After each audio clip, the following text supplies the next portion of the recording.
All right, everyone. Hello. Welcome, everyone. Thank you for being here. Hi. It's 6 o'clock, so we're going to go ahead and get started. So great to see you guys again. Thank you for being here.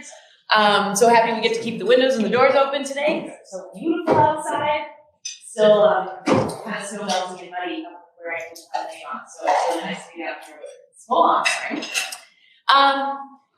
So welcome to workshop number 3. We've got a lot of great information to share with you guys, and then we'll also have time for a lot of discussion today. So looking forward to hearing all that you guys have to share on this topic. And before we dive in today, I wanted to start us off with a couple of meeting marks, just to kind of level set us all as we're having these discussions later in the second half of the meeting. So the first norm is there are no bad ideas in this space. Any idea that gets brought up here will be considered, and we want to hear it. So don't be afraid to share your ideas. And on the converse side, be open to consider all of these. Share your thoughts and share the space with each other. Let's always be respectful. Be present for the conversation. If you can limit phone and email use, that's always greatly appreciated. We always ask that you leverage your expertise, not your position, when we're having these discussions, position or connections. And then consider everyone's viewpoints, including those that are outside of this space today. So, project goals, we've covered this, but just a quick review. We got through the first barrier there of identifying and evaluating different building code options for the city of Boulder. We're going to identify barriers or advantages of different existing building upgrade triggers today. And then select a code package or code packages if you're including existing building stuff for Golden to adopt that is performance-based. And then through what we've heard in these workshops and continuing on to the end of our project, Golden will be developing a 5-year roadmap for the city on how they can begin to achieve their sustainability goals using the input that you guys provided in these workshops. So really quick, I think most of the folks in this room know each other at this point. This is our 3rd meeting together. But we do have some new faces, so I'm looking mostly at you. If there's anyone else, I think everyone else has been here before. Is that correct? Am I missing anybody else? Cool. Natan, would you like to introduce yourself? My name is Natan. I'm an energy engineer at Energy. I'm sitting in for Aaron today, and just here to provide any background information you can. I myself help some of our clients navigate some of the performance requirements and compliance in other cities, Denver, Boulder, Collins, for both existing buildings. Awesome. And from the other Econergy team, I guess we can just go around. We've got Miles and Grant right here. You guys know these guys. We've got Maria in the back. And then from Lotus, myself, you guys all know, and then Hillary who are back too as well. Okay, so our objectives for today's meeting are to collect feedback from you guys on 3 different areas that we've identified as opportunities to upgrade the existing buildings in the city of Golden. So we're going to share a little bit of background information in the first half of the meeting. We're going to cover where the current building emissions are coming from in the city of Golden, what policies and codes are in place right now that are going to already be impacting the existing buildings in the city of Golden. And if this ever gets too disruptive, let me know and I can close this door. And then we'll go through some examples from what surrounding communities are doing to address their existing buildings. So we'll look at Denver, Boulder, and Boulder County. I might get me distracted. And then we'll talk about the International Existing Building Code and the International Energy Conservation Code, how those two overlap and interact, and how those codes are bringing about upgrades for existing buildings. Cool. So I'll bring Scott Patrice up at that point to share how we're using the new construction code to update existing buildings. Then we'll take a break. And then the second half of the meeting will really be focused on collecting feedback from you guys about these different opportunities to upgrade our existing buildings. So first we'll talk about code triggers and additional efficiency opportunities. Then we'll talk about benchmarking and building performance standards. And then we'll end talking about how we're going to pay for all of this if we want to move into this stuff forward. What are the financial considerations that we need to be thinking about? And then we'll wrap up. Any questions on the agenda? Does that all sound good? All right, great. So quick review. You guys all know this, but I think it's helpful to start the meetings with a reminder of these goals. Golden has some sustainability goals. Those goals are to reach 100% renewable electricity by 2030 and 100% renewable heating by 2050. They have a goal to achieve the Paris Accord greenhouse gas emission targets and to align with the state of Colorado greenhouse gas reduction goals and climate action plan. And then there is an additional goal to reduce electricity and natural gas consumption 15% respectively by the year 2030. So keep that all in mind as we're talking about today's programs. So quickly, let's just look at where the emissions are coming from in Golden as they relate to us. So this big blue, and if you guys can't see this, I apologize. This big blue section right here is the emissions related to commercial electricity use. This other, that's about 50% of the total emissions. The big orange wedge right here is the emissions from commercial natural gas use, and that's about 25%. So we're looking at 75% total of the building emissions that are coming from the commercial and industrial sectors. We move over to residential, and that takes up the remaining 26%-ish of the emissions, and those are split pretty evenly between natural gas and electricity. So things to keep in mind as we're looking at this, right? With the City of Golden's goals to get to 100% renewable electricity by 2030, and the state's goals to get to 100% renewable electricity by 2040, this blue wedge and this gray wedge will slowly be moving to zero as the grid gets cleaner and cleaner. Right, so this will be, and that'll go away. And so the biggest focus is really as the grid gets cleaner will be this orange and green section right here, which are our emissions related to natural gas. As commercial and residential electricity moves to zero emissions, that will take care of about 65% of the building emissions in the City of Golden, and then the remaining, did I do that math right? I think so. The remaining 35% or so will be the natural gas. Any questions on this? Make sense? Yes. Do you know if these numbers include what's included and what's not? So Coors is often excluded from Golden, but it's a massive user. And then we have some other big industrial. So we have a large part of our community that is a university, state university. And as well, we have Coors Tech and all sorts of the porcelain facility and whatnot. So do you know what's included in this and what's not? I'm going to look to Teresa. I'm going to point to the person right next to you. Yes. I have the same question. I'm assuming it. Oh, sorry. Wait a minute. So good. I'm glad you included somebody else. Yes, we pretty much know. It doesn't include Coors because Coors is outside of the city's boundaries, but within its boundaries, it includes all users except 2 large natural gas users, and we don't know who they are. Probably mines and probably somebody else real big because they buy their gas from sources other than from Excel.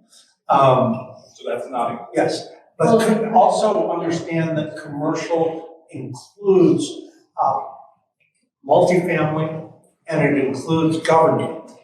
So the City of Golden, Jefferson County Schools, School of Mines, that's all commercial for these Coors Tech Center, which is indeed commercial or industrial. But it's pretty all-encompassing and it's overwhelmingly non-residential, single-family residential, so it's not all about your house. Do we know how much of that is multifamily? It could be a small chunk. Small chunk. Very small. And this is not a normal city. Normal cities are much bigger on the residential side. Commercial is much more skewed in Boulder, so it's a unique town. Actually,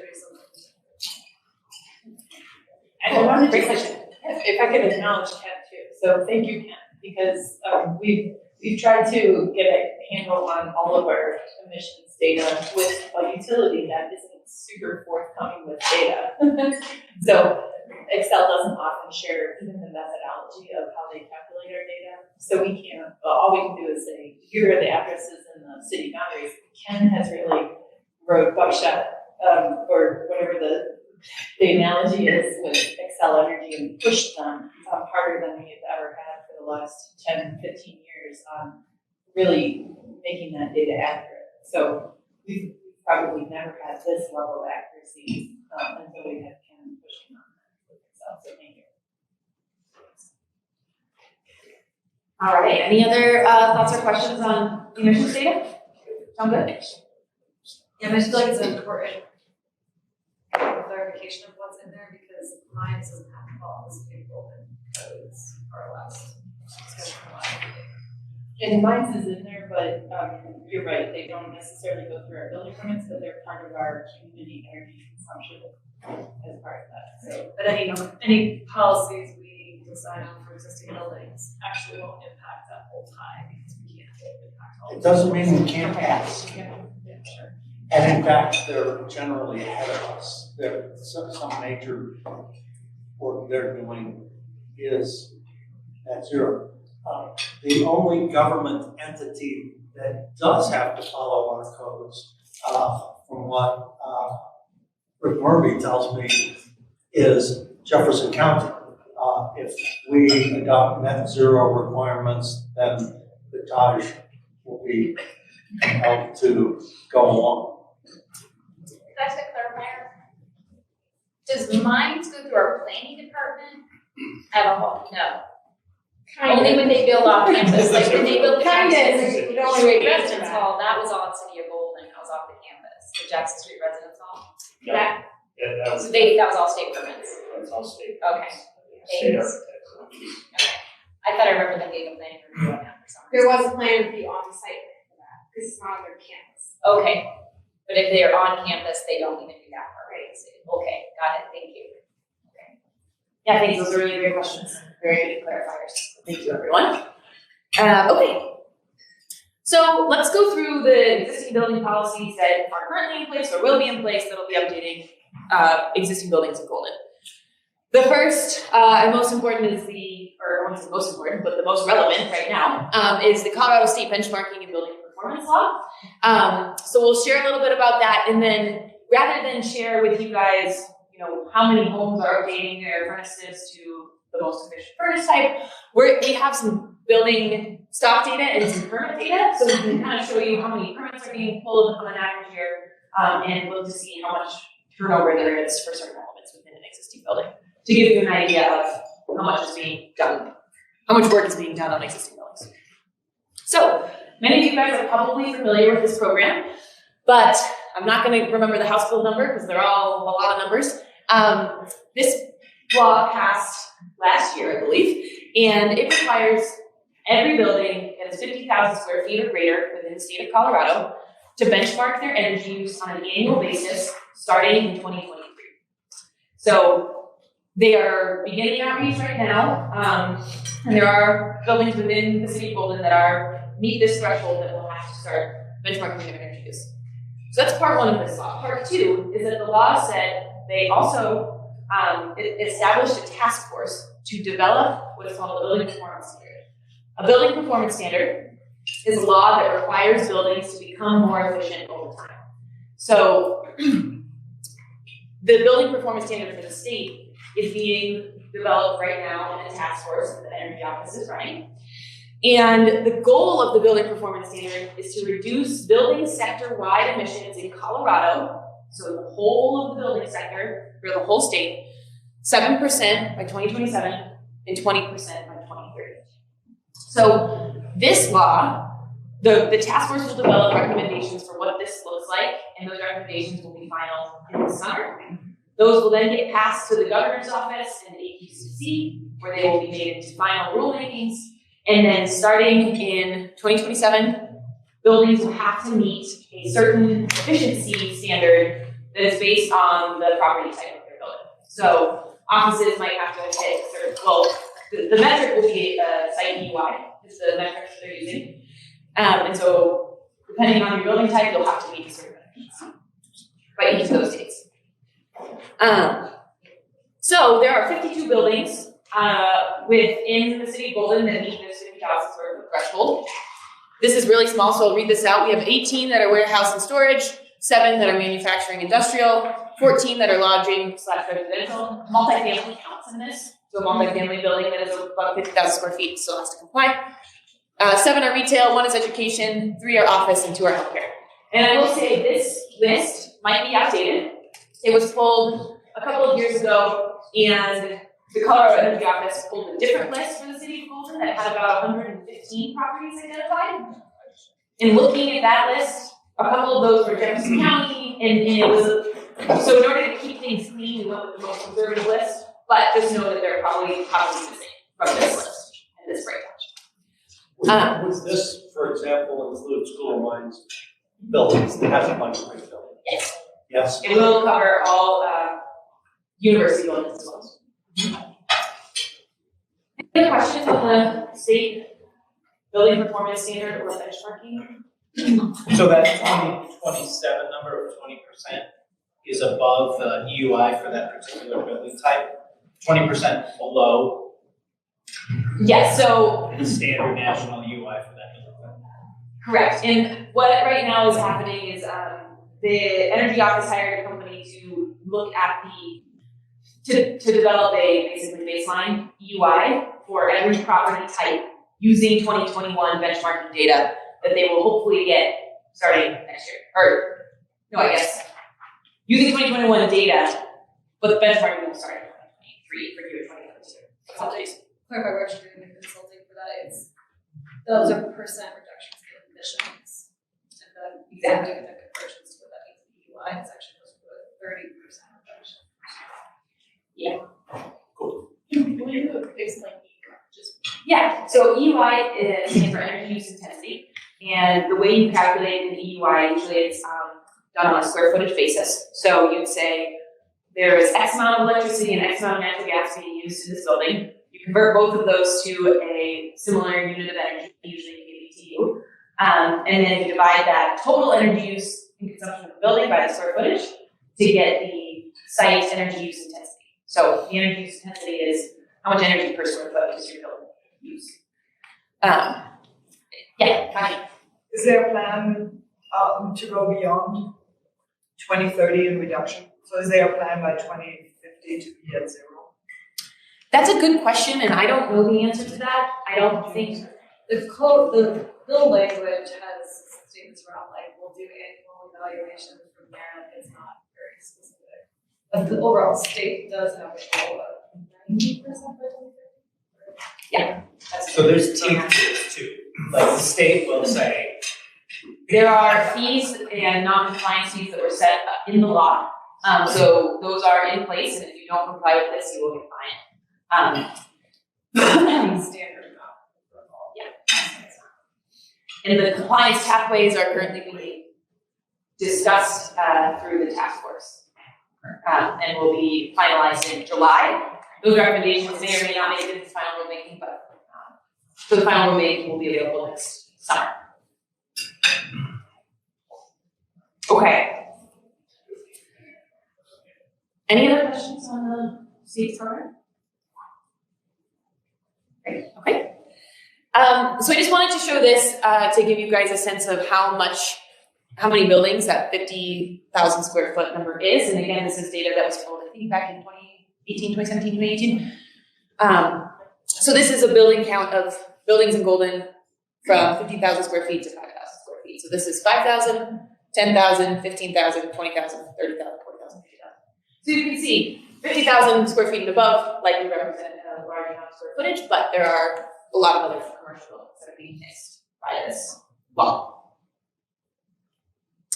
So now I wanted to share some permit data with you guys, and I'll cover this because I know you guys, it might be hard to read over there. So the total permits that are being pulled for a number of different things, and I'll show a breakdown of what those things are in a minute. For commercial properties is about 265 And this is 2021 data. So in 2021, 265 permits were pulled for commercial. Multifamily permits, there were 17 total pulled, and for single-family permits, there were 957 total permits pulled.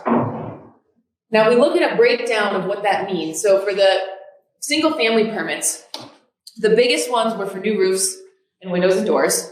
And then you have water heaters, solar, remodels, decks, new furnaces, all the way down to, sheds and construction trailers. So a lot, I think, of opportunities within this. There are a lot of touch points here for updates that would interact with the energy code, right?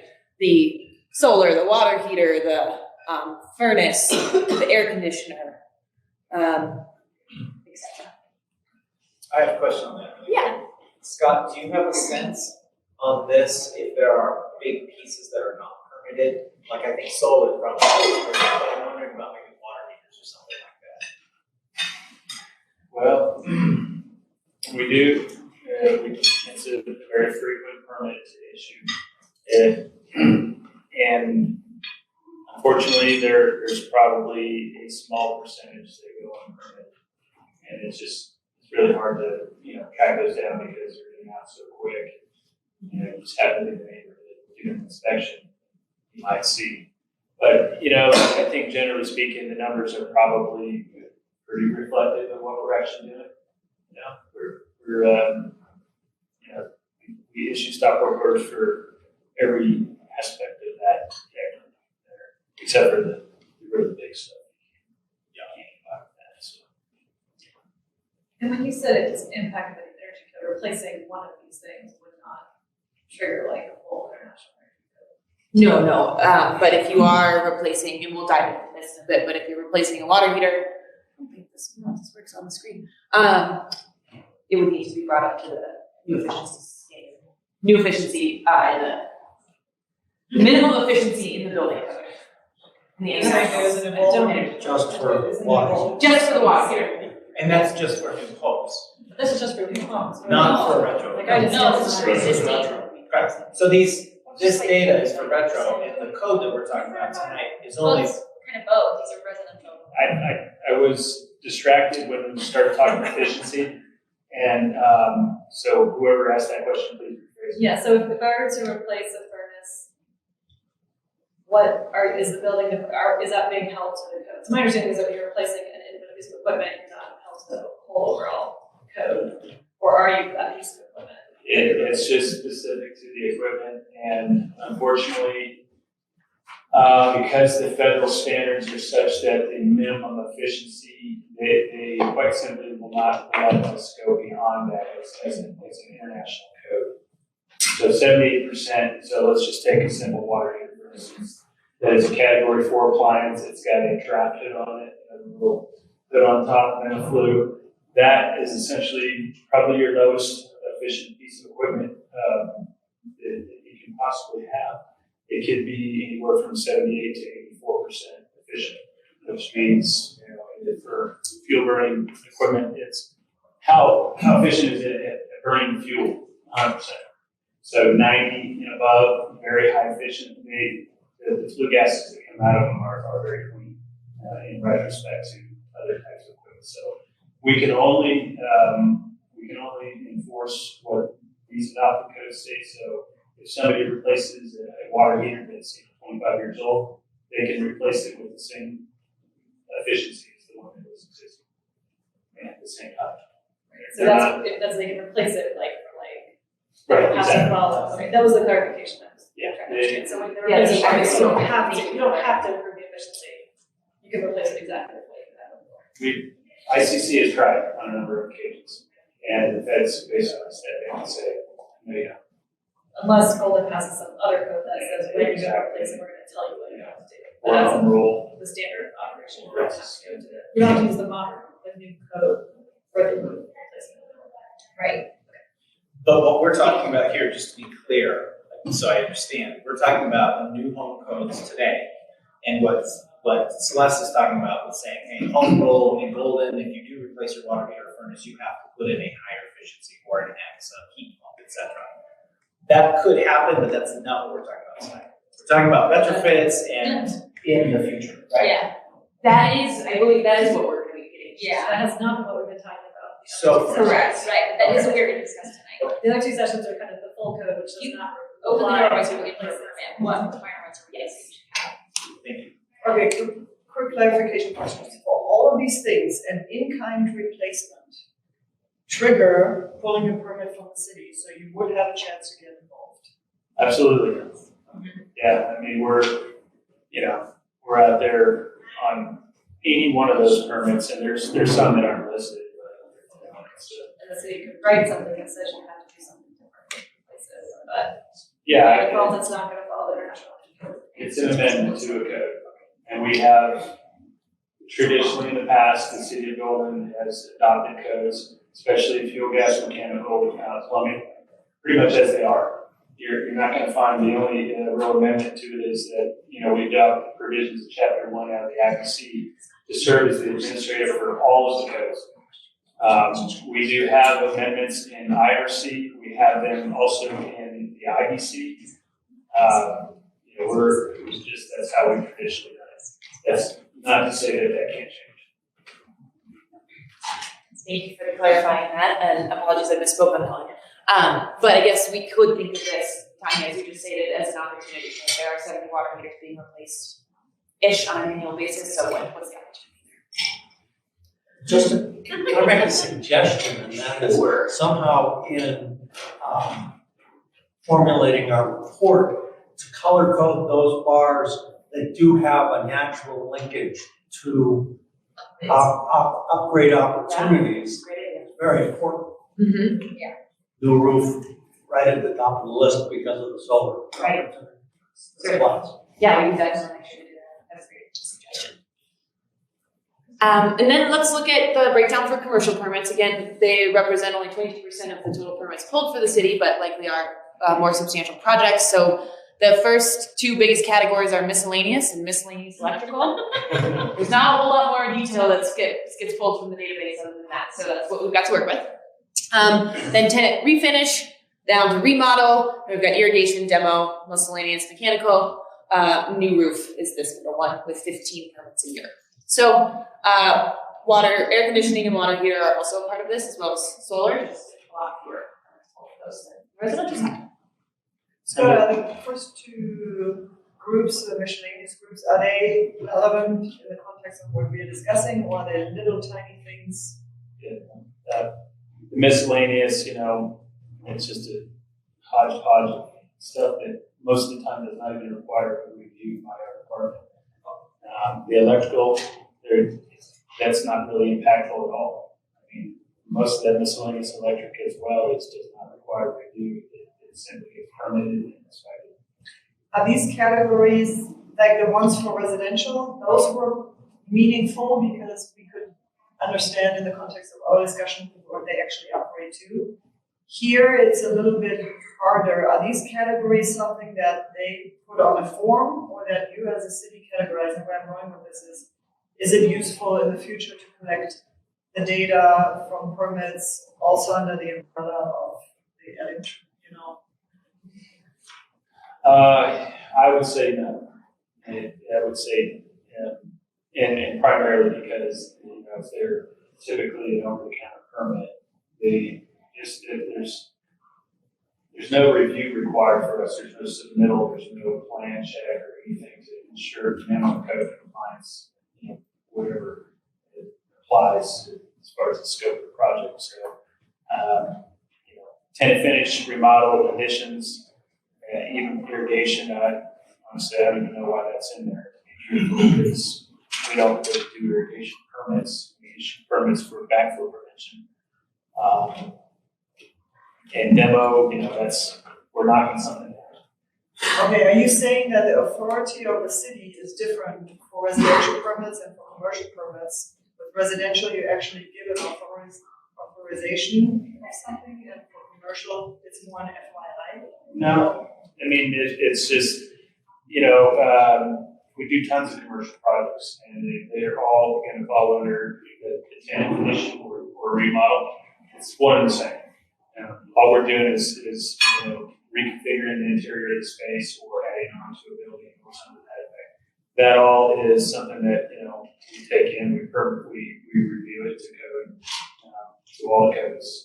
And with electrical or with energy codes, you know, the one thing about an energy code that's a little bit different than I think the rest of the codes is that, you know, the area, the energy code only applies to the area of working. So if we're doing a remodel in this room, then only energy code applies in this area. The rest of the building is exempt. So that's kind of like the real issue, the real problem that, you know, I think we need to have a solution to that's reasonable is where, you know, at what point do we change the triggers to affect more parts of the building? And you have to be careful, obviously, because it can be astronomically expensive all of a sudden, and then not feasible for a project to commence. And we're gonna get into a little bit more detail on that, two more sections, yes, so more, a couple more sections, but great questions, thank you for asking those, and thanks Scott for reading the screen. Okay, so that's just a glimpse of what's happening in the city of Golden, things that are going to be already in place to help promote efficient buildings. And now we're going to look at a couple programs that Denver, Boulder, and Boulder County have in place, just to see examples of how programs like this could apply in the city of Golden.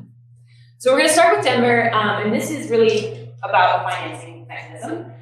Denver has a sustainability tax. It's a 0.25% tax on local sales tax, and it goes into what they call the Climate Protection Fund. This was approved by voters by ballot, and that fund is expected to generate $20 to $40 million a year, and its purpose is to decrease greenhouse gas emissions within the city and county of Denver. Denver also has a green building ordinance, well, a couple green building ordinances.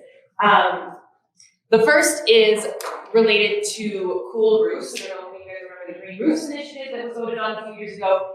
It was revised from green roofs to installing cool roofs with an option for green roof, solar, or building certification for builds. And then the City and County of Denver has a program called Energize Denver, which manages their benchmarking and their building performance standard for the city. So Denver, similar to the state, requires buildings to benchmark. Their threshold for benchmarking is 25,000 square foot.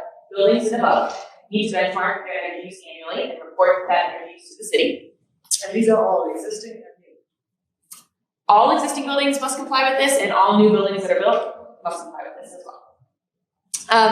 And then they also have performance requirements. So they have site UI targets by property type that they must hit. And I believe the years are 2026 and 2030? 2024, 2027, and 2030. And so for each one of those years, the building must get continuously more efficient. They figured this, well, we don't have to get into that. We can talk about that. They also have a requirement for buildings that are 5,000 square feet to 25,000 square feet.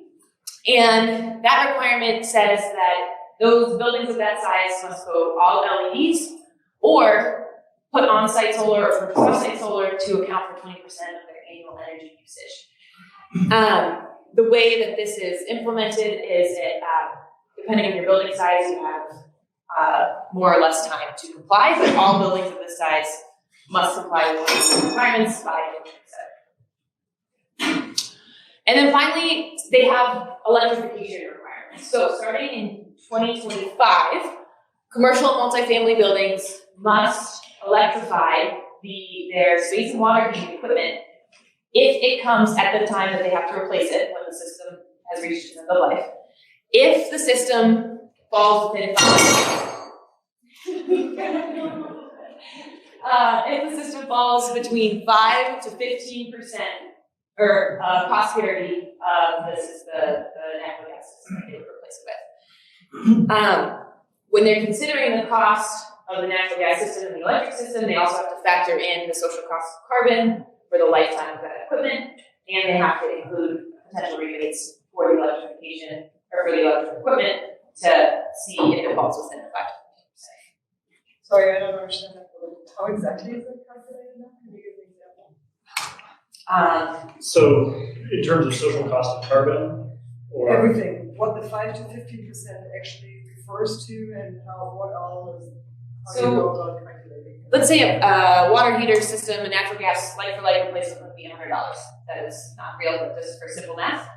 If the all electric version is within 100, so if it's not over $115, then you have to replace it with an electric option. And the like is just based on kilowatt capacity or something. Yeah. It's like if you had a 50-gallon gas water heater that's $100, then what would it need a 50-gallon gas water heater be? Electric or. And so you put the social costs of carbon onto the Natural gas one. So it's like, okay, the natural gas one's cheaper, but there's a social cost of carbon, and this other one might have rebates. And then on top of that, the increased cost, you put the 15%. And what is Denver right now for cost of carbon? I want to say 40, I think is that average that's being used. Well, at least that was adopted by the state. $40 Per per ton. ton. So it's assuming a 20-year life or a 15-year life or whatever of the water heater and integrating how much carbon would be emitted. Correct. Multiplied by the present day price of carbon. Is that Correct. right? Yep, that's the social, that's how we get. So it's a life cycle cost, not a initial cost, first cost. The social cost of carbon is the life cycle. Carbon whole is thing. what the. No, the whole thing, the cost comparison is done on the life cycle cost, not on the capital cost. They're still working on this language. Okay, yeah. It's like the first cost is within 5 to 15%. They don't require you to look at the operating cost, but still. Yeah, my understanding is it's like for like upfront cost, but for the natural gas system, you have to include the life cycle carbon cost to the price. But you don't, if your electric's more expensive, you don't have to tack that on to electric. So you're kind of just looking at the first cost, and the only part that's really life cycle cost is.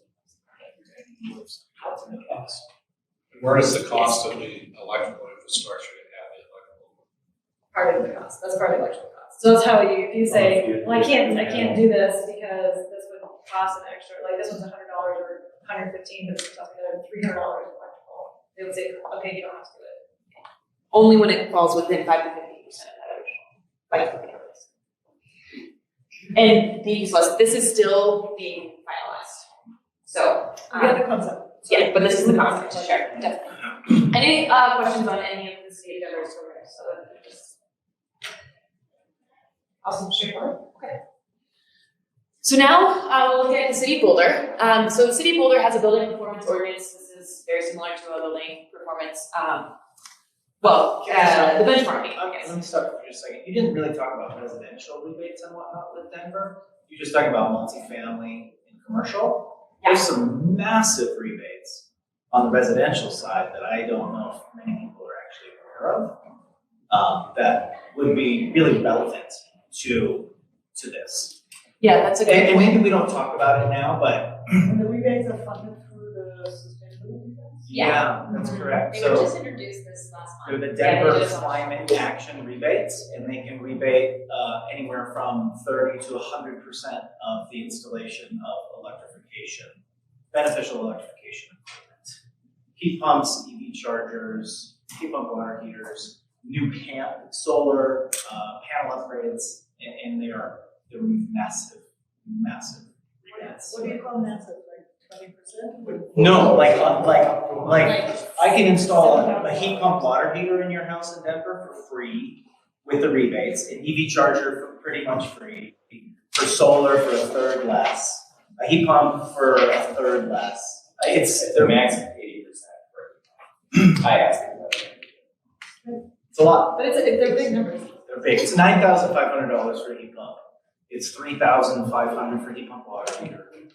And so it's significant, and it's just really interesting. California's been doing this for a while with PG&E and their electrification goals, and we never thought we'd see anything like this. Excel's got decent rebates, but these trump Excel rebates 10 times. Yeah. So Thank you. So that's a really great point, and we're happy to send out more they information. are limited to $3 million a year though, and so they're just kind of playing with that. It's 3 years, $3 million, and we'll see how quickly that money goes. But you have to install It's not just, oh, I'm just gonna do solar, I'm just gonna do an EV charger. You have to do a bundle, and most of it includes a heat pump. So there's going to be a cost there, and it's not gonna be a cheap job ultimately. But the rebates really make it much more affordable. That's kind of, they decided for residential, all of these requirements, mandates are only for commercial, pretty large commercial. This stuff here. Yeah, all of this stuff that we've touched Right. on. Like they're just kind of using them. All of Right, this. and that's why I mentioned the residential stuff, because that's Yeah. different. So let's throwing money in the residential and then throwing policies at the commercial. Yeah. So I'm gonna ask, let's let Kim keep going, because Sorry. some of this isn't necessarily devils in the details, it's the concept of the rebates versus the performance, and that's kind of what we're looking at here. Thanks, Teresa. So looking at the City of Boulder, again, they have a benchmarking law. So you have to rate and report, basically give your building and energy rating and share it with the city. That's what benchmarking is.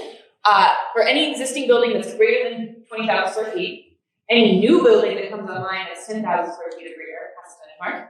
And then city buildings that are greater than 5,000 square feet have to benchmark as well.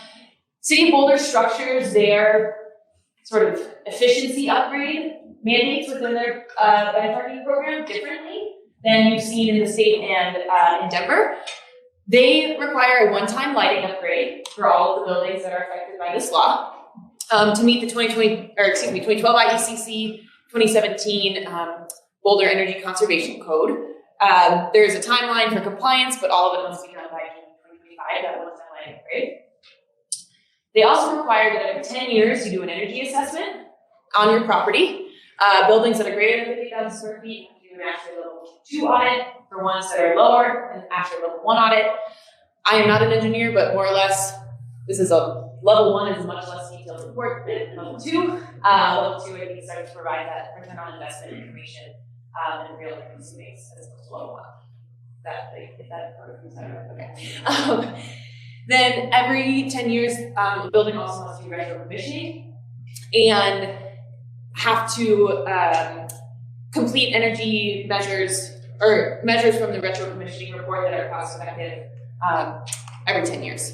And cost effective means it has to be back. So rather than saying over time you have to generally meet these energy standards or this energy efficiency level, this is saying it's more of a prescriptive list of every 10 years, you have to do an energy assessment, you have to do retro commissioning, and you have to do some upgrades. So prescriptive versus performance for existing building path. Now, Boulder County. So Boulder County's program, what we're sharing about today is their Build Smart program. And their Build Smart program takes this concept that we've been discussing around how do we, make people upgrade their homes to be more energy efficient when they pull construction permits. So basically this program requires, if you are gonna do something to your home, an addition or alteration, you have to do additional efficiency measures that may or may not fall outside of the scope of work of your addition or alteration. So that's what this chart is explaining. So for new condition buildings, they have a whole list of things that you have to do, but we're gonna focus here on the additions and the alterations, remodels, and repairs. So, as an example, if you are doing an addition over 1,000 square feet, you either have to get a HERS rating for that space, and it has to meet the HERS level, or you have to pick 7 retrofit measures to do. These are the retrofit measures down here. So conditions to crawl space, installing a PV system, installing a radon system, water efficiency retrofits, balanced mechanical ventilation, EV charging, air sealing, water heater, boiler, furnace. So this is basically saying if you do an addition or do any sort of alteration remodel, you have to either meet a performance standard, you might have to do a couple of prescriptive things depending on what the alteration or addition is, and then you likely have to pick something else out that might be outside of the scope of your project to work on. Yeah, Scott. The herbs there, is that for the addition only, or is it the whole house? 70 is a really high score. It's So the itself on the subscript says that it's for the requirements for additions specifically, so that makes me think that for the addition itself. So this one is for hers of 70 says under the alteration to the model. Let me do a little bit of digging. I believe it's whole house. I think they have to apply it to the existing house. Yeah, I mean, that's part of the problem with energy. Anytime you're doing a project in the house is, we're only affecting one area of the house, and typically, it's a prescriptive code requirement. This insulation you use, whatever. There's so much more to the rest of the house that obviously can be really rough shape. So it's just something that we think about all the time. It's you take a corner of a house that's replacing siding on two sides, and there's no weather barrier on that house before, but that's a code requirement. We can put the weather barrier on. How much does it affect? I don't know. I guess it's nice to know that maybe every time you affect that house by means of a permit, that you're doing better. It's an upgrade. So. And it is addition plus house. Okay. But that makes sense. Honestly, it makes sense. Any questions on the Build Smart checklist concept, like what they're trying to do here? Does it seem to make sense? Okay. Awesome. So, yes. Again, just my world is mostly residential retrofit, and we do have an Energy Smart program in Boulder County in the city, which gives a lot of rebates, typically equal to or higher than Excel on average, a little bit different. Not approaching the new Denver rebates, but those can be added on top of Excel rebates. So, for example, if you get a whole house fan, or whatever energy improvement they have on their list, they also have rebates that they will give for those. Yeah, no, thank you. And I would ask Teresa because we have Energy Smart where I live too. I wasn't sure if they Golden or not. They do not. Yeah. Okay. So now we're gonna go through. I'm gonna cover some of the basics of the I codes, and then I'm gonna pass it off to the real experts to talk about how this actually applies in real life. So there is an international existing building code book that gets adopted with all of the other suite of code books every time the code is updated, right? So there's a 2021 version of the international existing building code.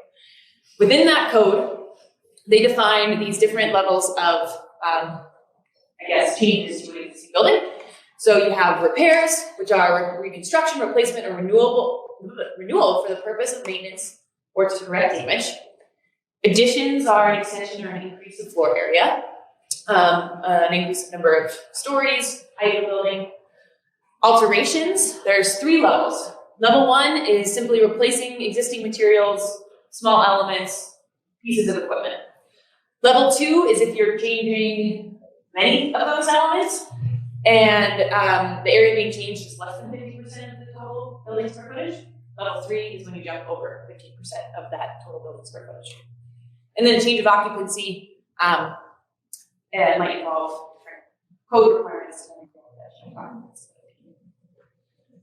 So just thinking about generally where there's opportunity here, thinking about the Build Smart program or where we could maybe layer in some of that efficiency is as it relates to alterations and additions. As Scott said, when you touch it, you need to bring it up to code. So even if it's just one wall, that wall gets opened up, it needs to be brought up to the energy code. But just that wall, no other walls in the house, right? So what else could be done in that area? And then change of occupancy. Occupancy, let me go back to how you're defining that. You're not talking about a change of the occupant. You're talking about changing the use of the space. Yes, which would likely result in a different occupant. So these are all in effect structural rather than legal or ownership or economic changes. You're not using sale of a building or change in a tenant as a trigger in these cases. But I'm gonna have those to look are fine. potentially triggers. That's right. I'm gonna have to Unless look that right. tenant is, unless the new tenant is doing work, physical work, building, if the new tenant means that it's going from, the old tenant was a auto garage and the new tenant is a restaurant, then that would trigger a change of occupancy. Both idle garages.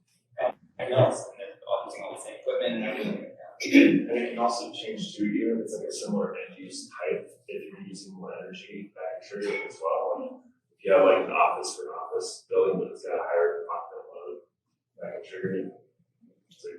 But Ken's point is good that there are other triggers, and I don't know if we're doing this much in the US, but I know in Australia and Germany, when a home is sold, they need to bring it up to a certain, basically a HERS score. So the sale of a building itself triggers the upgrade of that building, and that cost falls on the seller. Good question. So that is all of the basics I'm going to share. And so Teresa and Scott, I'm going to have you guys, I think they're going to sort of explain some real world examples of how this code applies and how it's improved. So Scott's part. So I want you guys to I was just going to add a few more things. I mean, I would better served at answering questions if, as it relates to the different methods of compliance with the existing building code. And, this is all about energy. So the reality is that any one of these methods of compliance, they essentially all read the same. It all applies to the area of work. And as Select. yes, sir. If you take an existing building and you don't change the use, but you increase the consumption of the energy, then yes, there are some additional requirements that would kick in as far as the code is concerned. But the reality is that you're only ever affecting a very small portion of the building whenever your permit is pulled for a project. And in a lot of cases, there are even exemptions that would state that, so code is, a base requirement, and then there's always an exception to the code. And in some cases, those exceptions don't require you to do anything. It is what it is. So, there's probably some things that, we'll need to look at a little bit more carefully. If it's such that we need to find some reasonable triggers that would allow us to move past these obstacles. But level 2, as Kim was stating, the level 1 replacement or alteration is essentially when you're like replacing the siding on your house or some type of finish like that. And it's quite frankly not going to trigger anything but what's required for siding for exterior. And that might just be weather barrier, and it's probably not going to even cover anything like flashing or something. The envelope is sort of the most important part of this aspect that I think, in my world, I've always felt like you can do a lot with mechanical equipment, but if you have a really bad envelope, then it's all for naught. You're just wasting a lot of energy if you cannot have an envelope that meets any current standards. Building science has changed. It used to be the saying in our world was build it loose and it ventilates itself. Now we build tight and we ventilate by means of mechanical exhaust or fresh air intake or a combination of both, and probably some stuff that Bill gets into his business with energy recovery type stuff. But questions. If you have a question or With some of the historic buildings in Golden, how often do you find a building you just can't get up to code without leveling? Like the require exemptions, you just can't get there. Well, I mean, any of our projects that we permit, you know, there are times when it's not going to be 100% code, the area of work that you're working in. But what we try to do is get to as close as the code, the intent of the code as possible. Understanding that, you know, sometimes there's things that are what we refer to as being technically infeasible, and by that I mean things to a structure that, you know, it just isn't, it can't be done without tearing it all down. You know, you're certainly not going to want to make somebody do that. You know, stairs, just a very minor example, stairs are one of those things that in the existing codes, you know, if you do a project and even if it's a level 3 alteration, most likely those stairs can remain as they are. And the reason being is because, you know, if you have to open up structure and create bigger openings and you're dealing with, you know, headroom heights and things like that, then that is what they refer to as being technically feasible, and it's exempt. It just doesn't, we don't touch it. You can actually go through the extent of tearing that stair completely out, and you can rebuild it to the code that it was built under at that time. You know, it's such that ICC and the codes, they don't want to discourage people from maintaining their buildings. And if the code is so restricted that, you know, every time somebody goes to you know, maintain their building or, you know, keep the maintenance up on or whatever, the code is going to ding them for it. And quite frankly, you're going to have buildings that are in a state of disrepair and dangerous. So there are other things that, you know, I was discussing with Teresa and Miles earlier in the existing building code that I think can probably be a very useful tool. And as it relates to triggers for, let's see, here's section 305. So whenever the accessibility code works pretty heavy with existing buildings and projects. And every time we pull a permit on a building for just about any reason, we're also looking to upgrade the accessibility of that, right? But there are limitations to what you can do as far as upgrades. And albeit this particular section of the code is primarily with accessible features,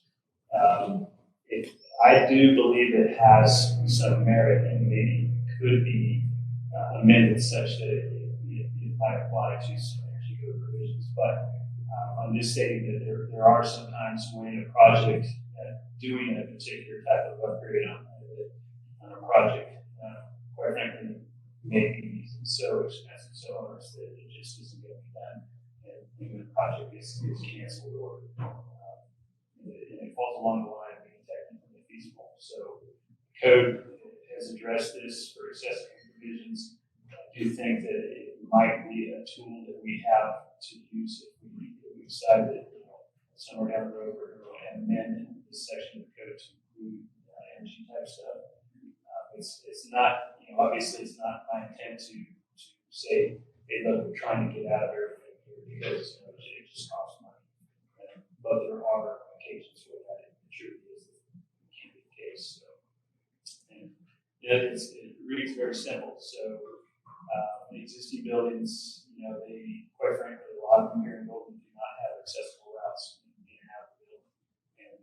And people in wheelchairs with disabilities, they may not just be wheelchair,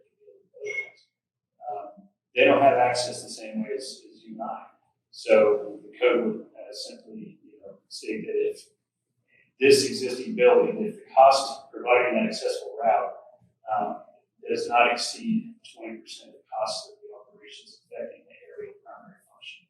So perfect example is an existing accessible ramp in a building where the only way for that ramp to meet code is to tear out the entire floor system and rebuild it and then put the ramp that needs on one floor. So that's not only going to be caught for more money than, as far as the cost of the operations, but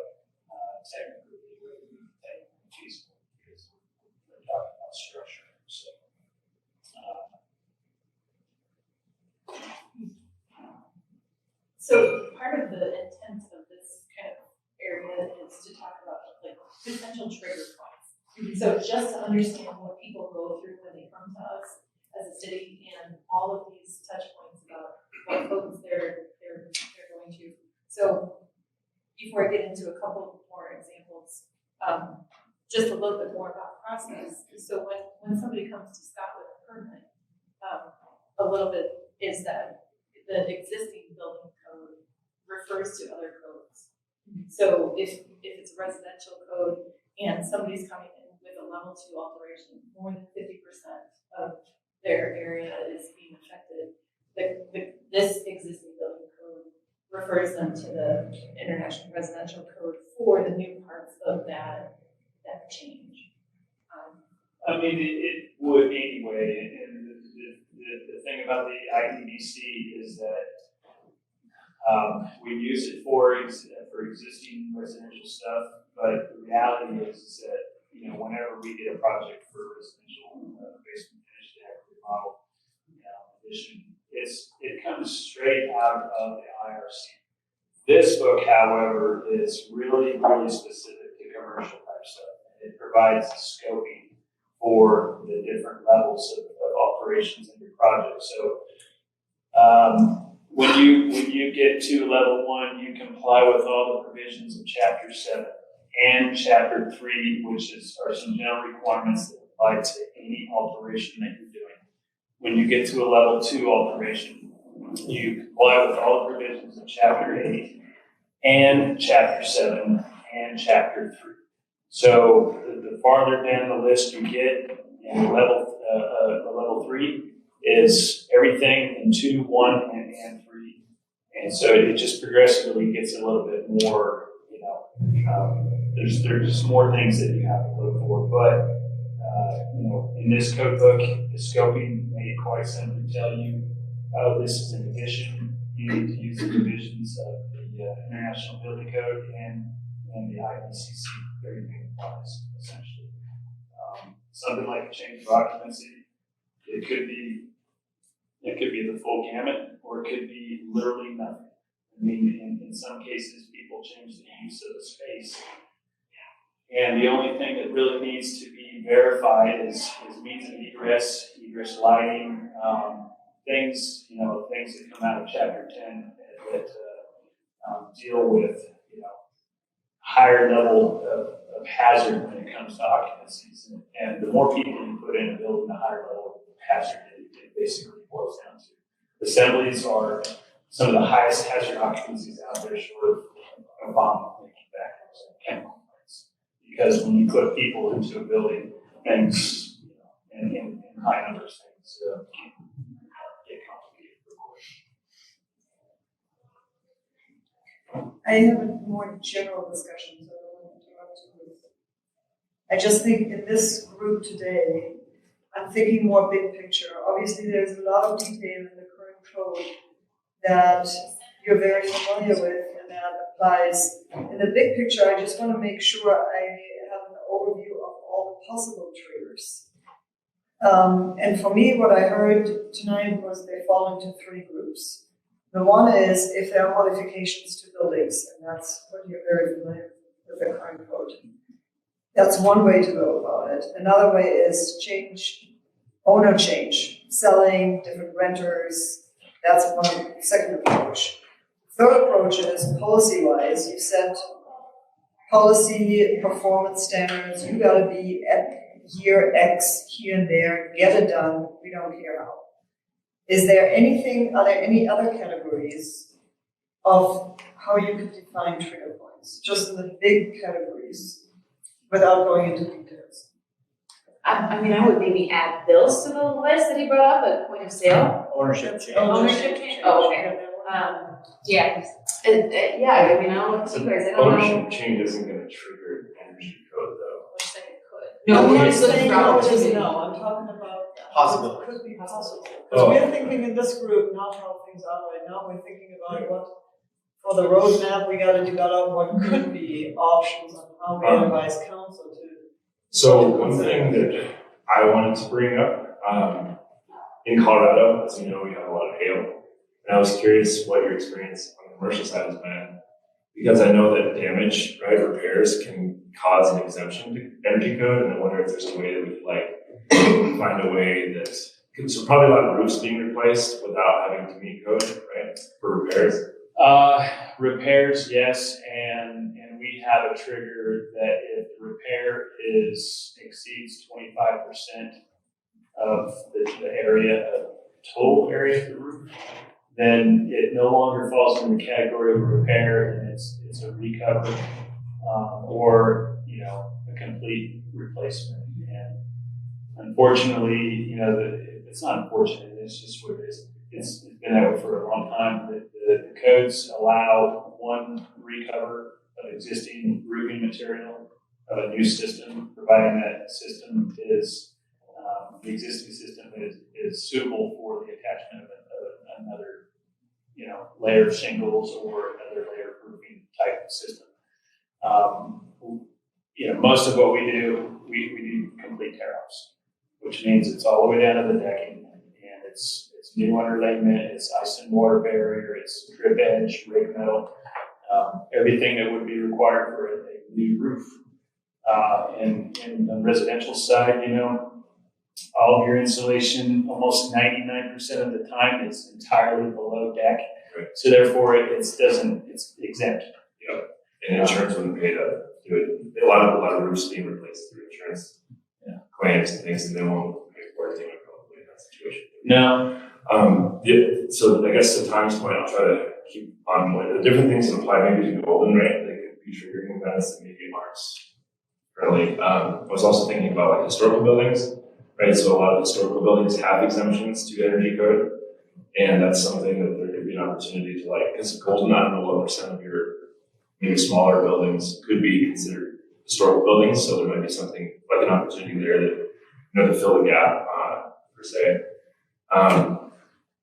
I think, Tanya, another trigger point that we have, I don't know if this is captured in your alterations or additions, but end of system life for mechanical equipment, I think is a pretty big opportunity. They're capitalizing on that for their electrification plan. Yeah. One thing that I'm not sure I'm understanding how it would fall in these trigger points with these level 1, 2, and 3 alterations.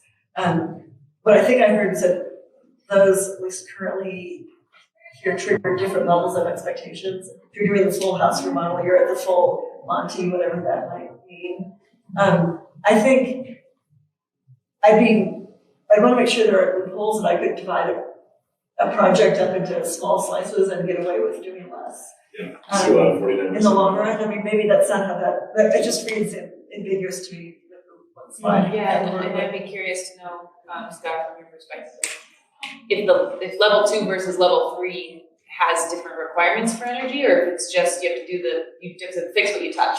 That's right. And bring it up to code.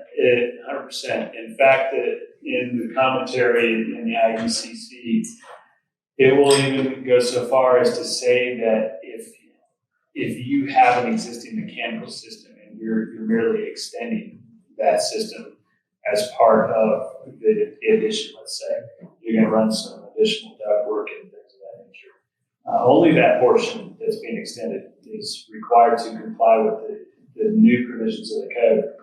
So, you know, again, you're left with old and new, and there's nothing to tie, or there's no trigger that's more restrictive than what's already currently. And, you know, it's one thing to remember that these codes have always been established as minimum requirements. And it's probably, you know, not likely to change, at least in ICC. That's why we're, you know, we do stretch codes and sustainability that are, you know, in addition to the actual building code requirements. So to answer your question, if someone was going to do a 49% of their building area 1 year, the other 49%, right, both of those sections would have to be brought up to the energy code when they are upgraded. But the section that's getting done has to meet the same standard whether or not I'm at level 2 or level 3. That's my understanding. Yeah, that's correct. Yeah.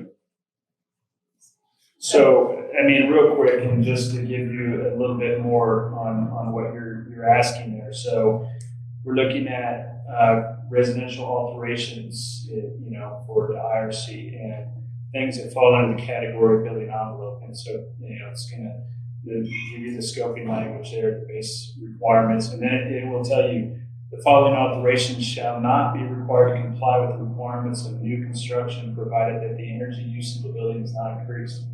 And that goes back to earlier. Now, most likely, we're probably going to be increasing some aspect of the either how many BTUs are required for heating. We don't count cooling because it's not a code required item, but other things as well. So the following exemptions: existing ceiling, wall, and floor cavities exposed during construction, provided that these cavities are filled with insulation. So you can literally expose that cavity and it have a lesser grade of insulation in it, and it's allowed to remain as is. And there's 3 or 4 other examples that fall in that realm. That if you're following the provisions of the code, you would not have to upgrade it. So. And Scott, are you saying you see those as opportunities as places where we could say, no, we really could do better than that? There definitely has to be some opportunity in the actual things that trigger or in the amendments in exceptions to these codes. There's definitely some opportunity there. So Scott, from your perspective, knowing how things work right now in any detail, from all these 5 options we've mentioned, big trigger points, the one on building changing, what would you recommend that we may want to consider to change about how the code is right now to make an impact? I mean, I will say this, I don't really have any recommendation, but what I will say is that if there's such goals that we're trying to meet here, and understand there's a lot of different variables that play into it, and money being a really big one. If we replace a piece of mechanical equipment and it's such that we allow that mechanical equipment to remain at the same efficiency, but we're pumping, we've got good heating equipment, but our envelope is in horrible shape. Our windows are from the 1970s. It's such a difficult question to answer because it all is so important. Everything is kind of part of the package, right? So, it used to be in the codes that when ICC first came out with the first editions of this code, they would allow what they refer to as trade-offs. And so a builder would build a home and they would put, here's the minimum U factor value for the windows. And you go out to inspect and that's not what was installed. You have a lesser efficient window that was installed. The code allowed at that time for them to just say, well, we'll offset it with a high efficiency furnace. Well, the envelope, in my opinion, is the most important part of the whole project. If that's not right, then the rest of it is going to work the way it should. You're actually not going to be achieving your goal that you think you are. It's sort of like the envelope is just so important to the whole thing. Unfortunately, that is a huge problem. So I just wanted to point out this because we've lingered on this for our own conversations, like outside of this room, and there is a big strategy and a big point in this, which is for residential. If we do the best furnace ever, it's nothing without the rest of the building being tightened up thermally, and the envelope. So if we're to come forth with some recommendations, no matter what the trigger points are, no matter what the activities are, that might be a source of where we kind of come from in a goal to city council, to the community, and saying, this is what we're trying to achieve here. We're not trying to be unreasonable and make you spend $10,000 on an electric furnace. We are trying to get your whole building more efficient, and we can't really have one without the other. So that seems to me is a very important strategy for residential. And before we kind of I want to point out one more thing that we kind of talked about, and it's in the existing commercial portion of this.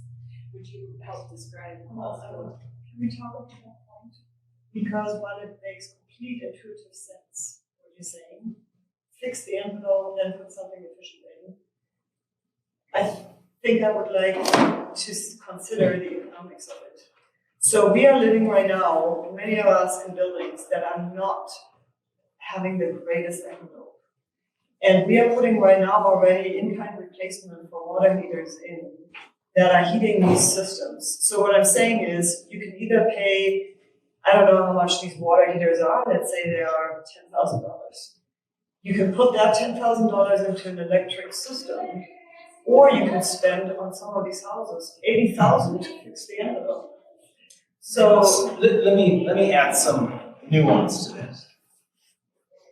Shell envelope is absolutely important, but there's certainly different levels of energy improvement per dollar spent. There's low hanging fruit, there's middle of the tree, there's high hanging fruit.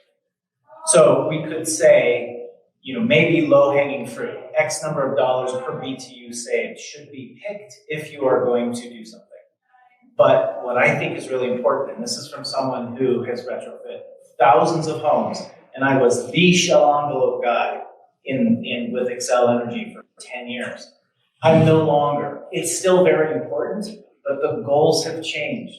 It's no longer about, it's always about health. But health now is not just for the occupants. Health is for all of us in this world, and carbon is the pollution. And so if we're trying to make this world a better place for all of us, replacing a furnace with an existing gas furnace, so let me back up. Replacing a furnace with a heat pump, an electric heat pump, which can be run and is more and more being run from renewable sources, lower carbon sources, then we have made the environment better for us, although we have not improved the shell and envelope of that. Now, I do think it absolutely makes sense to pick low-hanging fruit, crappy insulation, bad air sealing, single pane metal windows, whatever, when you're doing that, but that's an economic argument. The argument for me now, and what the goal is, and maybe it's the same as what Golden's talking about, maybe not, but it's about reducing the amount of fossil fuels that we're burning, right? And so for me, you can absolutely say, my 1904 home down in the middle of Golden, I can electrify my entire house for about $40,000, solar and everything. To insulate my house, which is solid brick, will cost well over that. So I can spend my limited money on shell envelope and move the needle absolutely minimally on carbon. Or I can spend less money and be net zero and still don't have a great shell envelope, but I have limited money. And a lot of these homes are like that. So I it's do exactly that at my house, right? We have so much money, we're trying to do the right thing. So it's a balance. That I would love to see as a trigger is instead of triggering new windows, you can pay what you want for electricity, put solar on your roof first. The trigger isn't the windows, the trigger's the solar. I mean, I'm a big fan of putting. Well, you can see the complexity because there's so much to it. Sure, but like, does it have to be? Can you trigger something here, but instead I don't know if we can solve this, but I heard this before and it makes sense to me, and so I wanted to challenge a little bit that we gotta recommend to council, fix the envelope first before we do something else. I'm not saying first, I'm saying in parallel. With Maybe not. I It's think just so true that it costs so much money, and then it's just, that's the homeowner's economic problem. Like, if you switch it to a heat pump, then it's not all of our problem, it's their bills, that's their problem, and they can address it if they want to, but it's not hurting the rest of the planet, as long as that comes from renewable sources. Now, I may be able to reduce the size of the heat pump I install by doing some insulation and air sealing work. And that's what we do on these electrification projects all the time, because there's an economic argument to it, but ultimately the goal, it's not about me, but for me, it is about carbon, and you can certainly, it's a system, and it's all a system, and it's not just the house is a system, but the planet's a system. So we have to kind of think about it all. I think what you're talking about too, Bill, in terms of our obligation is infrastructure. If we're allowing yet more infrastructure to come into our community, that is gonna put us further in the hole, that's our responsibility. If we take the step back and say, you know, one more natural gas heater is just another step backwards. And that might be where we have a touch point, where we have control, where we can't say, might as well upgrade the other stuff to make it more efficient. I just think we gotta be really serious about what's the mechanical equipment, because that's the infrastructure. It decides what energy flows. Yeah. Yep. It's a tricky balancing act, you know. I mean, I've always been a proponent of maximize your shell efficiency with the solar energy, because then you can create solar. But eat your Well, efficiency and so that's vegetables what is before good. your solar Right. dessert. I wanted to That ask was my you- mantra for 15 years. have you seen, It changed. It changed. It changed when they started doing the grid. have you seen prefabricated exterior energy retrofits here? Yes. Sure. It's wicked expensive. Yeah, It's- all this stuff is totally doable, but it's. And But I they're think spending Celestial 10 Point is times good. what we are. Mandate about the infrastructure. Make them get the heat pump. And then once you start running that heat pump and you're like, wait, this heat pump sure would be a lot more efficient if I had new windows, if I had insulation, then that's your deal.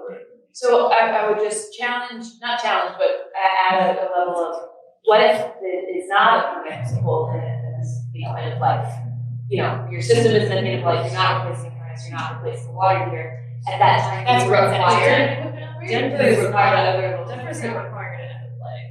They're requiring a permit. That's the only mechanism they have. Yeah. They're not going around and saying, your furnace is 20 years old. What's but- end of life? Well, my point is, considering, I think it's helpful to consider sort of low-hanging fruit when there are opportunities that present themselves to not, where you'll have people come in for permits that might not have the $3,000 to fix an equipment upgrade, but they could do air conditioning for $2,000, you know? With the RTU campaigns, one of the things we found was that a lot of commercial building owners were replacing their rooftop units in the middle of July, when the supply chain was dead, there aren't any high efficiency units available. So we offered them additional incentives to be proactive in replacing ahead in the middle of winter, systems are still operating, because just a supply chain issue, it's like when is actually the high efficiency equipment available? And that was like made a huge dent in, Target, Walgreens and Target, Can I call them out? Because I think these discussions are all important, but for me, they are very detailed, and I have much bigger questions still. Yeah, before we get into these details. So, You like to share those questions? yes. So, which is are you moderating us? I'm moderating. You're moderating, thank you. We have about 10 minutes left, and then I just want to let you guys know about 10 minutes in this, we're going to take a break, and then we're going to spend about 20 minutes talking about code triggers, 20 minutes for benchmarking, and 20 minutes. Yeah, so I think the overarching question that actually we need to maybe get a feeling from the group first is going back to your very first slide. I would like to understand what everybody here thinks on what are we actually targeting. So I have this 70%, commercial, and we're talking right now a lot about residential and historic residential, which is super touchy. I don't even know when, at what point in this roadmap. We have a 30-year roadmap. What is our 5-year priority? What's our 10-year priority? And honestly, beyond that, right now, I can't even think because the war is really done. So immediately, is it the right thing from this graph to just say we should focus on commercial? And why I want to ask this question first is because some of the details on residential and how we envelope, is this the same context if we think we may want to target commercial first?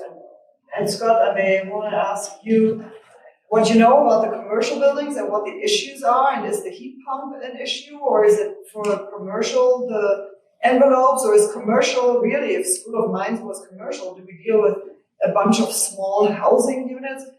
I just want to understand what we actually need to go after to get a 20 or 30% reduction by 2030 in greenhouse gases. Do you want to touch on some of the biggest challenges with commercial that you see? Well, I mean, given the size of some of the buildings that we have out at Coors Tech, 300,000 square foot buildings.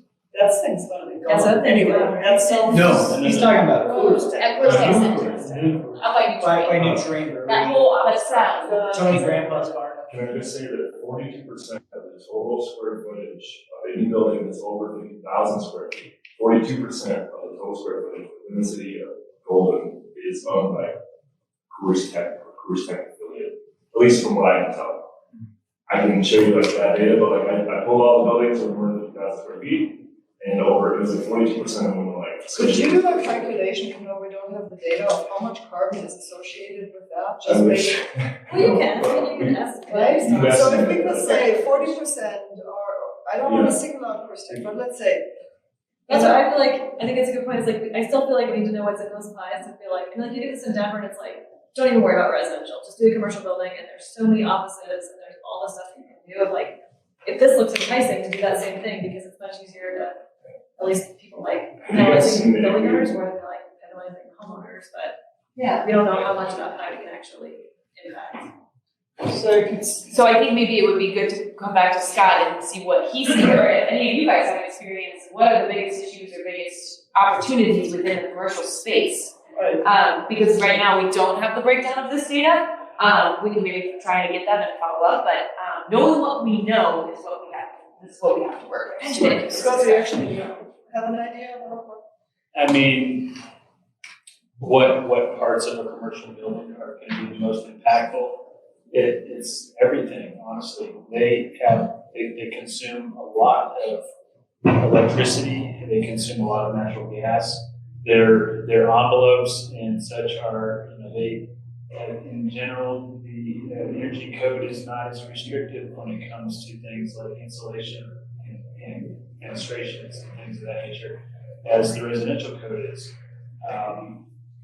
So, for that being the elephant in the room as far as, what obviously is the commercial side that we need to really focus on. And it would be, the size of these buildings are just ridiculous, Just for clarity, is it the building itself or is it what they're doing in the building, like machinery that uses electricity? Yes. So this number isn't just the windows, it's the. This number is the associated natural gas for electricity use. The emissions associated with the use of electricity or natural gas. Replace windows in every single commercial building to best code out there, and you've made a 5%. You're not really making a huge, I mean, so they have a lot of special process equipment that is a one-off. There's nothing like it in the world. Coors is famous for that. They have on one particular project a furnace that was close to 100 feet long and 20 feet in diameter that they use as a kiln. So that's all natural gas. So that, this is just some examples of what I've personally seen. So, So we're not gonna find a building code that changes. And like all the different ordinances exempt all that. You just can't touch manufacturing. It's like if so much of that pie is that. And that is most, I guarantee it's most. So factoring in some it's still a big They will find a way. Yeah. So they're a big writer, they probably are. So you do custom projects and do custom. So when we show you Boulder and Boulder County, it's not to show you like how cool Boulder is. That doesn't resonate necessarily with Boulder residents, but it's to show you that for the commercial sector, the performance path, what comes out of the commercial benchmarking ordinances, is really kind of one of the only ways to deal with retrofitting and remodeling and upgrading huge commercial buildings. Because none of us are going to be the experts on fire pin, but giving them a performance path and a target to achieve, continual targets, lets them go back to their own smart people and say, okay, how can we improve this? Because they're the experts now. And sort of what you saw in sort of a different realm is like with City of Boulder, the retrofitting requirements sort of get more into that. What is in the building that's not necessarily envelope related or something like that. So that's sort of another, like, if there's not a door, there's a window. That's sort of another window. And I believe when we saw the numbers for the city of Denver, that they were looking at a 30% solar requirement associated with some social, some commercial. 20% for small commercial. Okay, but what characterizes Golden's commercial sector versus Denver's is low-rise versus high-rise, and that is a great deal more roof space. If you haven't been on top of North Table Mesa, looking down at the Coors Tech, what you see is tens and tens of thousands of square feet of flat roof. and not a solar panel out there. And there are many other buildings in downtown Golden. I suggest a hike, it's good for you, it's good for your health. Go to the top of either mesa, look down at all those flat roofs that are real estate for solar panels that we are not using. And if those buildings don't need them, then another building does, and there's no reason why you can't create an arrangement that says you put solar on your building there to provide power for this building over there. I'm gonna go Bill, and then we're gonna take a break for 10 minutes, and then we will dive right back in. So looking at our pie, and we can see that about 3/4 of it, 75%, is commercial. And if you look at the top line, it's carbon emissions, right? So electricity accounts for 50, gas accounts for 25 or so, right? I can't read that well. This slide, 50, 25, yeah, that's spot on. To riff on what Ken's saying, the way that we reduce that, the top line, the carbon emissions, is by producing power from renewable sources, right? It's about carbon. Renewable sources are wind. There are some fancy technologies. We have ground source, we have air source, but that's not, I'm sorry, I'm getting mixed up. We need renewables, right? So we have solar or we have wind, basically. Those are the two big ones. Ken's absolutely right. So there is a solution to this. As commercial buildings now gas is great. Gas is very powerful, it's a great fuel, and it is needed for some industrial processes. But for heating the building, we can do that with a heat pump for the same cost and the same efficiency pretty much, but it can be fueled from a renewable source, whereas fossil fuel is always a fossil fuel, right? And so as we transition to heat pumps and heat pump water heaters, which are the majority, a significant part of this use, and we can start taking that electrical portion and decarbonize it with solar, off-site, on-site, whatever site, wind, etc., that's going to start to shrink and shrink and shrink. So to me, even if we covered everything out there with solar, it's going to affect it, but it's not going to be as much as you think. So then you're saying those systems need to be upgraded to electric? The systems need to be upgraded to electric. Infrastructure for gas. The systems need to be upgraded to electric. That can be. Not all of them will be able to, and that's okay. But we're taking care of what we can take care of for a reasonable cost. Chew into the orange. Chew into the orange with technology, heat pumps, ground source, etc. Chew into the blue with renewables. So we do as much solar as we can, and but to acknowledge the fact that you could cover the entire area. You cover every building in Coors Tech with solar, and you're still probably only going to offset about 20% of the electricity used out there. Now that's significant, but don't overestimate the power of solar. A house completely covered in solar, in most cases, we can. Now that we electrify with heat pumps and heat pump water heaters, we actually run out of real estate more often than not, but we can get close. With a commercial building, it's not that way. Not to say we shouldn't do it, but I think that's how I see that this pie is really, really shrunk. We do as much on site as we can, absolutely. Absolutely, and the rest is off-site. But these are economically and technologically feasible to shrink significantly without a lot of investment. I mean, and they pay back. You're buying electricity. You're buying it from Excel, or you bought it by the solar on your roof. You're paying for a furnace, or you're paying for a heat pump, and you're paying to replace it when time's up. So you either replace it with a $50,000 furnace or a 50,000 VRF Mitsubishi heat pump, or whatever it is. So we will start to eat into that, but we probably should be leaders in guiding that conversation and what gets done. Well, thank you. I think that was a fantastic comment to end this first part of our meeting. So we'll take a break and let's reconvene here. What time is it? 7:34. Let's convene in 10 minutes. So 7:45, and thank you for the great discussion so far.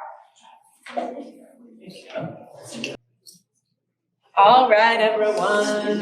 Get your last snacks, get your last lemonade, all the things that you need. And we are going to dive back in. So, what I want to start with first in this second half of our meeting today is presenting the question that I'm going to ask you guys at the end of the meeting today. And so, apologies again, this might be a little small. We have posters up over here that have two sliding scales on them. One is for regulatory mechanisms, and one is for financial mechanisms. And through the discussion that we're gonna have around where the opportunity is for Golden, how aggressive we wanna be, where the funding's gonna come from, how much funding we wanna provide, all that stuff.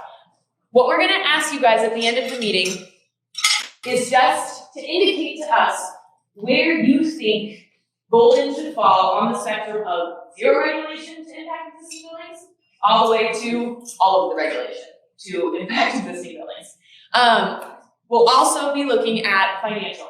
Do we think we should be providing, just a little bit of rebates based on the available budget right now?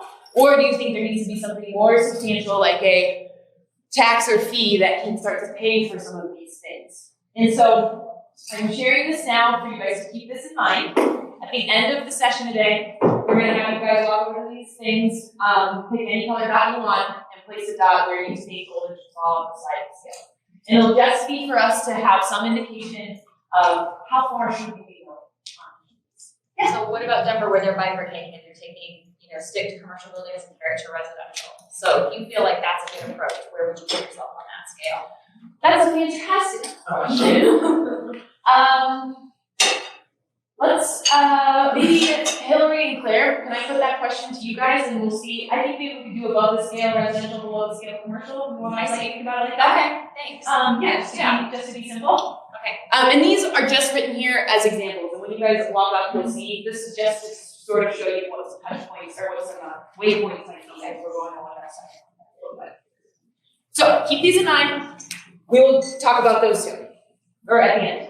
So now, for the last chunk of the meeting, we're going to divide it up into 3 parts. And so I'm going to ask us to try to stay focused on the topic at the end for the time that we're talking about it, so that way we can have a really robust conversation before we move on to the next topic. First topic, code triggers for efficiency. And the concept that we were talking about, similar to the Build Smart program, you update X, you have to figure out Y and Z also, right? The second piece we're going to talk about, benchmarking and building performance standards. Like Denver, like Boulder, like the state of Colorado, should Golden have its own, and what should it look like, etc. And then at the end, we'll talk about financial mechanisms, incentives, rebate programs, taxes, fees, financing, whatever in the realm of funding these projects. Yes? What I heard earlier is the word code should be removed from code triggers. We want to look at triggers, whether they're associated with a structural change in the building or potentially otherwise. For example, most pertinent perhaps is sale of the building. So if we can just get that word code out of there, it would be more accurate. We can do that. I can't update the PowerPoint. Put up with it, but I won't right now. But we can maybe just remove that language and just talk about triggers. Okay. So, triggers and efficiency. So I just have 2 slides and then a number of questions, and then I'm going to open it up for discussion. And really, what we want to hear is your guys' feedback on this idea. Is it a good idea? Do we like it? How far do we push it? How do we think about it? How do we structure it? So similar to the Build Smart program, as an example, or we talked about other examples today, like point of sale, code triggers or other triggers prompt energy efficiency requirements in existing structures. There are just a couple of ideas for easy, medium, and I wouldn't say maybe difficult, low time and labor, medium amounts of time and labor, more time and labor associated with some of these projects, right? Easy, LEDs, insulation, depending on what, smart thermostats. More medium-ish, we're talking about air sealing, duct sealing, replacing bathroom fixtures. More difficult, clients, retrofits, EV-ready retrofitted. So, as an example of how we can consider this, to put an idea, to plant a seed of an idea. Maybe we start this in 2022. And we say, based on XYZ trigger, you have to do the low-hanging fruit upgrades to your building to start this program.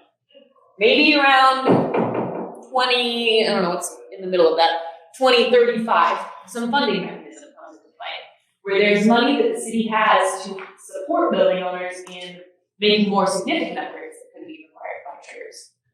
So then maybe at that point in time, we start to require more difficult upgrades. Moving on along the line to 2050, where we're trying to hit our targets, and maybe in the later phases, there's something more difficult.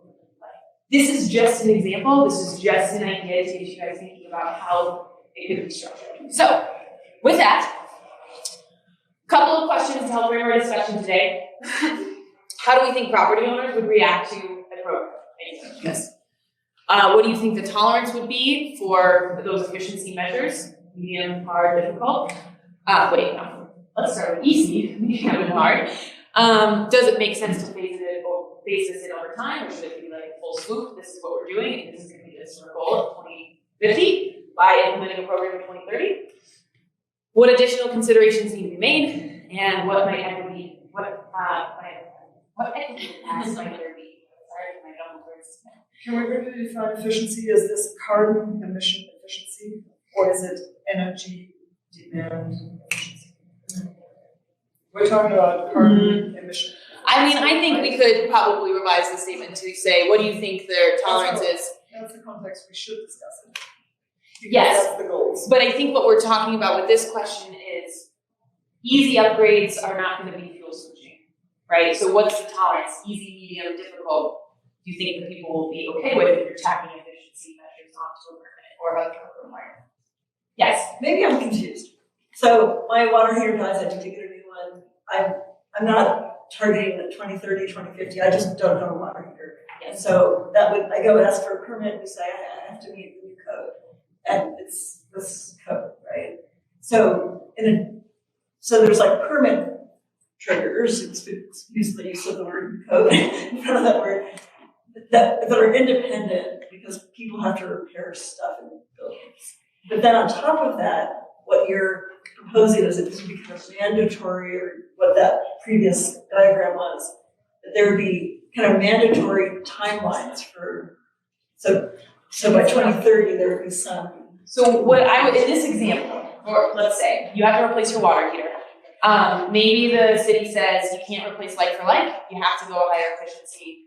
Right. And the additional part, the X for Y and Z piece, is and you have to air seal. And you have to replace all your lights with LEDs, or something to that effect, right? So we don't know what those ands are. But if my water heater dies in 2029, I'm on one side of the requirement, and then it's 2031, I'm on the other And side. to me, that's just like two different things. Like you could make a policy, like what Deborah's doing, it's just like it's all just equipment replacement. They're not tagging on these other things. This would be like a phased approach to what we were just talking about, but I would assume, I mean, this is just, we could say the policy will be written in 2022 with the stipulation that it will be updated in 5 years. And then at that point in time, you reevaluate, you look at it again, you say what's easy, what's hard at this point in time. And so it would be, I don't think it would be one side or the other, it would be a continual improvement. This is all one thing, or are those two different things? Because it's much simpler to just, when you replace the equipment, you tell them what they have to replace it with. Versus when you do this project, you have to do 10 other things that you weren't even planning on doing, and now you turn the project into something totally different than you were planning on. Like, to me, those are two different things, but are those like both, like, you shoved into this trigger conversation? I think we just made a Yes. comment on, this is just an example, and you just reacted to it. And I think that's good.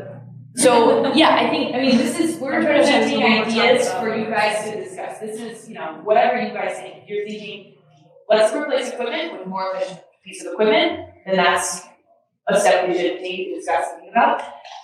What we're kind of presenting here is going to be above and beyond that. How do you update efficiency in a building outside of what's being the permit for? Yes. I have a suggestion. I think a bunch of us have already given our opinion about many of the aspects of what you're saying here. I would like to hear from people who have not yet said anything.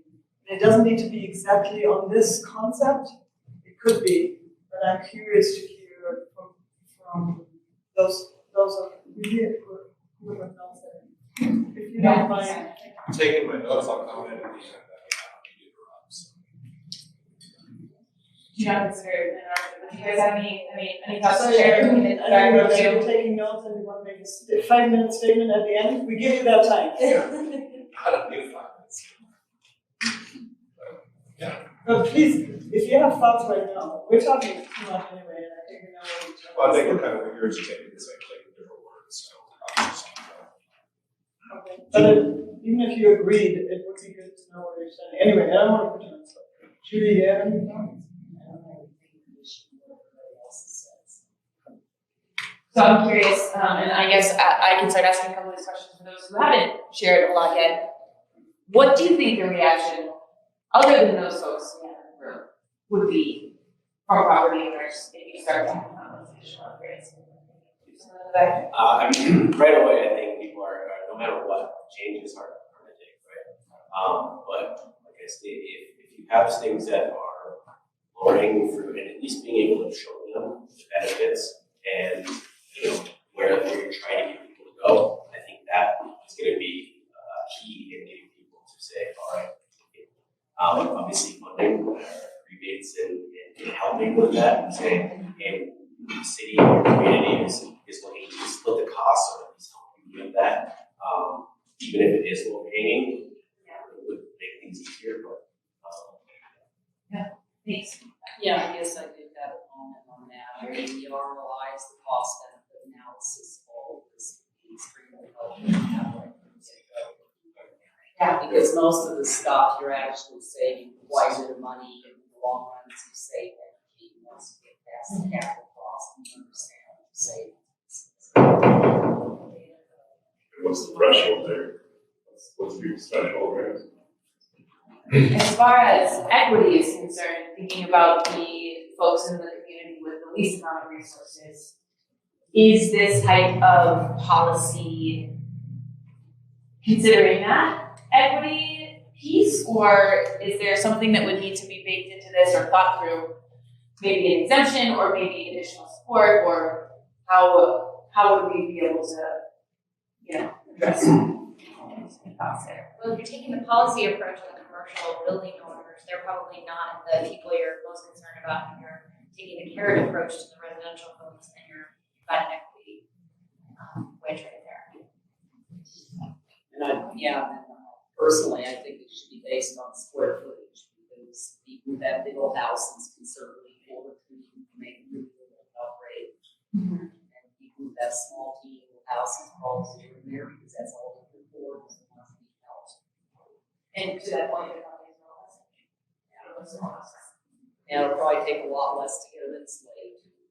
So with that said, is there a method to sort of giving them policy and carrot? Like, can you say, hey, you have 120 volt heat pump water heater available now. It's going to have a much better ROI than this gas thing. We don't want a policy out of options, but also here's like a small carrot to help with that. Even it's like. Sure, of course, yeah, absolutely. So, I mean, I was gonna say, with all the, I don't necessarily agree that just because you have a big house, you can afford to do upgrades. There are a lot of people, especially with the cost of housing today, that have a mortgage on a house that they would have to sell it to really realize that what they actually have is so I don't know that it's necessarily size-based, but I think that education is a big piece of letting people know, having people knowing what all this is and how it impacts. I think that's a huge part of this. Yeah, our focus isn't necessarily on the residential end, but I will mention just because Bill brought up the Denver program. So they have a rebate for everyone to do these different measures, but they have a much higher rebate if you're qualified. Mm-hmm. And so they're attacking this equity issue at the residential level, and they're taking that approach. There's lots of different options, but I don't know that our commercial building owners are the ones for that worry about in that regard. We do, I think you do have to put some rebates out there most likely, at least to get the programs going, but I don't know that equity is the biggest reason on the commercial side. I think you need to have some kind of income-based program or something to really address equity truly. Yeah, and you have to have some kind of income, homeowner program, or whatever it is.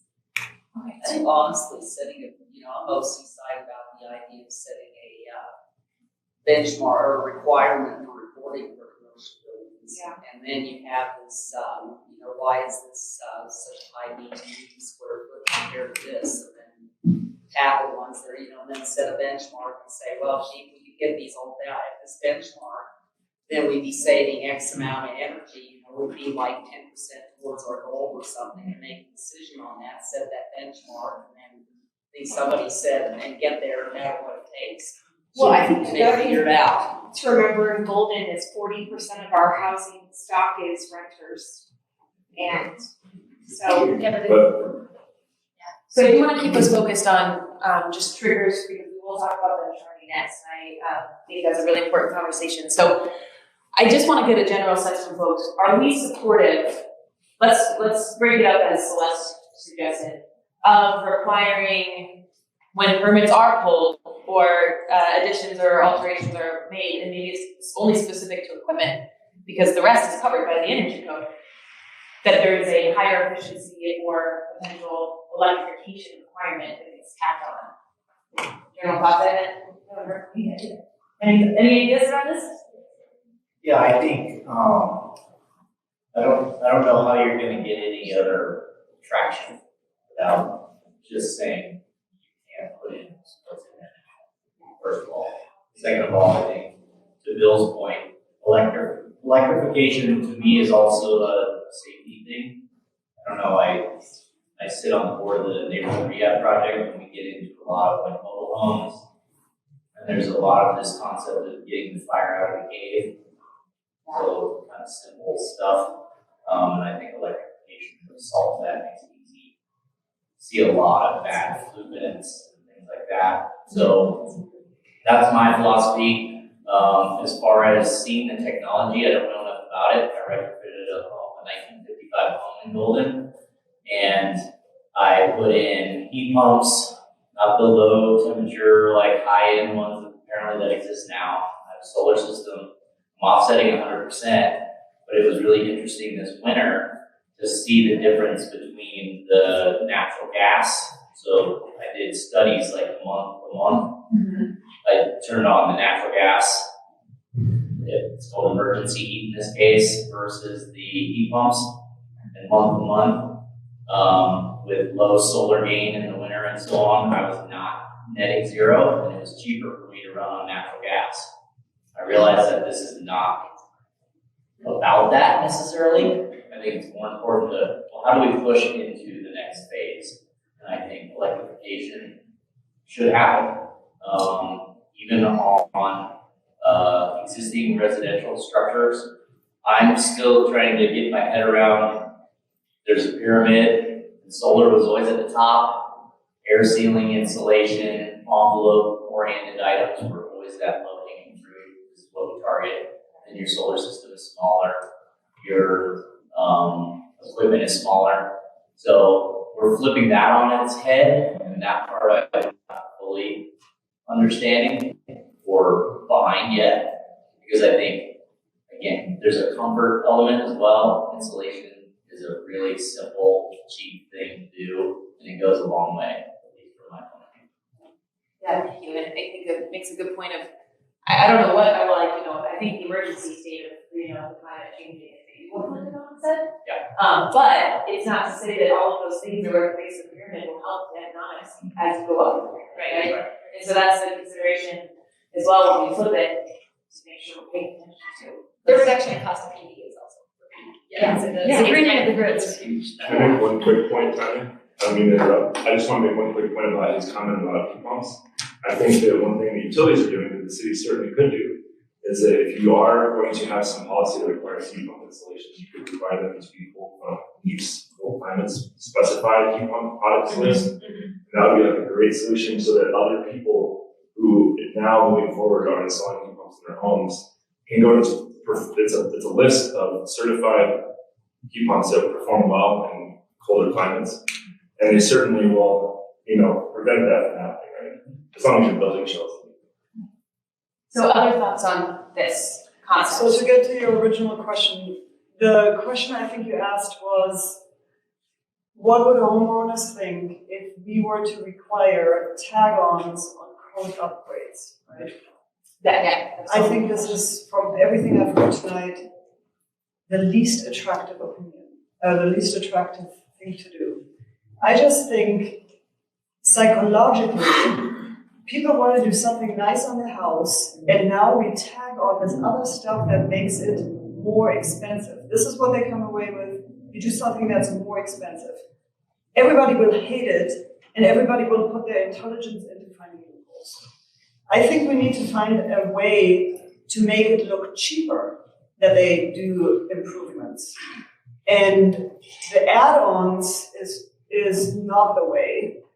I think to think about however we can come up with that people actually think, cool, I will do this because everything else I would otherwise do is more expensive. I think that will trigger people to think about doing the improvements and feeling good about doing them.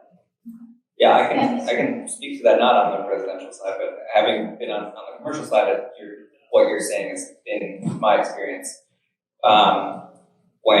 As having been the person who's helped product buildings navigate these sorts of things, regardless of whether or not it ends up being true, a lot of times people get one thing stuck in their head, and then it turns into like, oh, I heard if I have to do a tenant fit out, and then I'm going to need to replace all my windows, or whatever it is, and then, like Tanya said, yeah, they do end up having to feel like they have to find loopholes, or, you know, in the worst case scenario, do the project somewhere else outside of the city. And the biggest thing that we always run into was that someone had mentioned before was that education. There just wasn't a lot of good information about why to do this, how to do this, what your options were, what the steps were, and to your question about equity, a lot of things I would hear, you know, complaints for lack of a better word, or like even on the commercial side, you know, why I'm building a grocery store or a coffee shop in an underserved neighborhood, or I'm going to hire veterans or under other underserved communities. Why do I need to jump through all these hoops? So, you know, whether that be like an ROI thing or just general information and education, that was always what helped the architects and the owners and the developers sort of come to terms with what they might view as sort of burdensome things to complete their project. Thanks. Tanya, I'm going to give some other folks a chance to speak. Yes. Howard, and I apologize, I forget your name, and Janet. Janet, thank you. You guys have any thoughts to share with the group on this concept? And I think Lauren said about education, it almost ties into, if you do make them feel like this is a really good idea, if you convince them of that, you might have more success with that than sort of the layering on of the requirements. I love the comment on mobile homes too. I think we have a large amount of mobile homes in this community that if you're thinking about some of the low-income folks, that's where they live, and that may be some of the greatest challenges. I'm not sure where that falls in the circle of things and how much energy that's pulling, but sometimes they're the ones in the worst condition.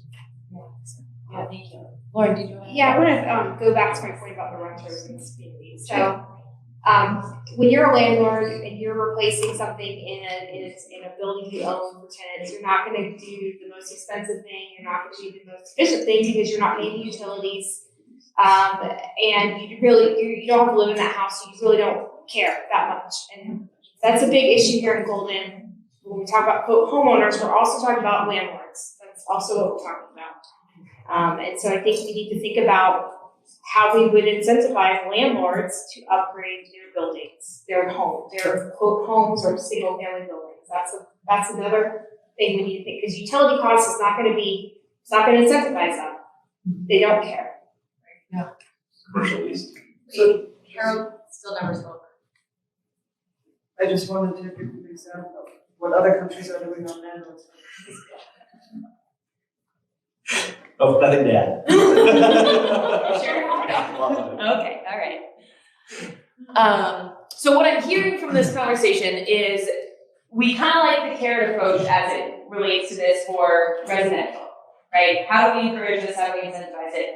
But what I'm hearing on this side is that there might be some places where requiring more efficient equipment is the only way we're going to get some of these landlords to pay attention. And whether it's higher efficiency requirements for just like for equipment swap outs or what, so there could be some level of maybe carrots plus small amount of regulation, right, that pushes us in the right direction and opens the door potentially for that further education where you can say that, oh, well, maybe if you're upgrading this furnace, you should also consider air sealing, or you could consider this, X, Y, Z, whatever it might be. And then it could be incentives available for that.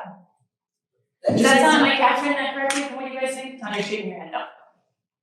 I think you're summarizing a bit of a mishmash of everything. I don't know if we actually have consensus here, and this is okay. I think we're having our considerations of things we should be considering, and that's good for us.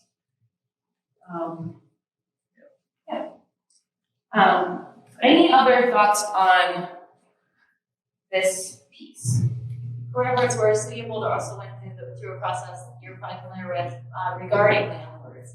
So about 3 years ago, they set a HERS level for all rental units, multifamily or individual, and they just required those tenants to, benefit from those upgrades and all those owners. City of Boulder also has a rental registration program as well. So they know who they are. And so they know who they are. We do not. I'm just telling you, this is a way that they. No, I That's understand. all. I understand. That's It's all. something we've talked about at staff level, but the implementation of a renter registration program is hugely expensive, not only to staff, but to manage that. Right. Well, we've done it. Inspect it, and so they, both Denver and Boulder have Right. registration, so they can track that stuff.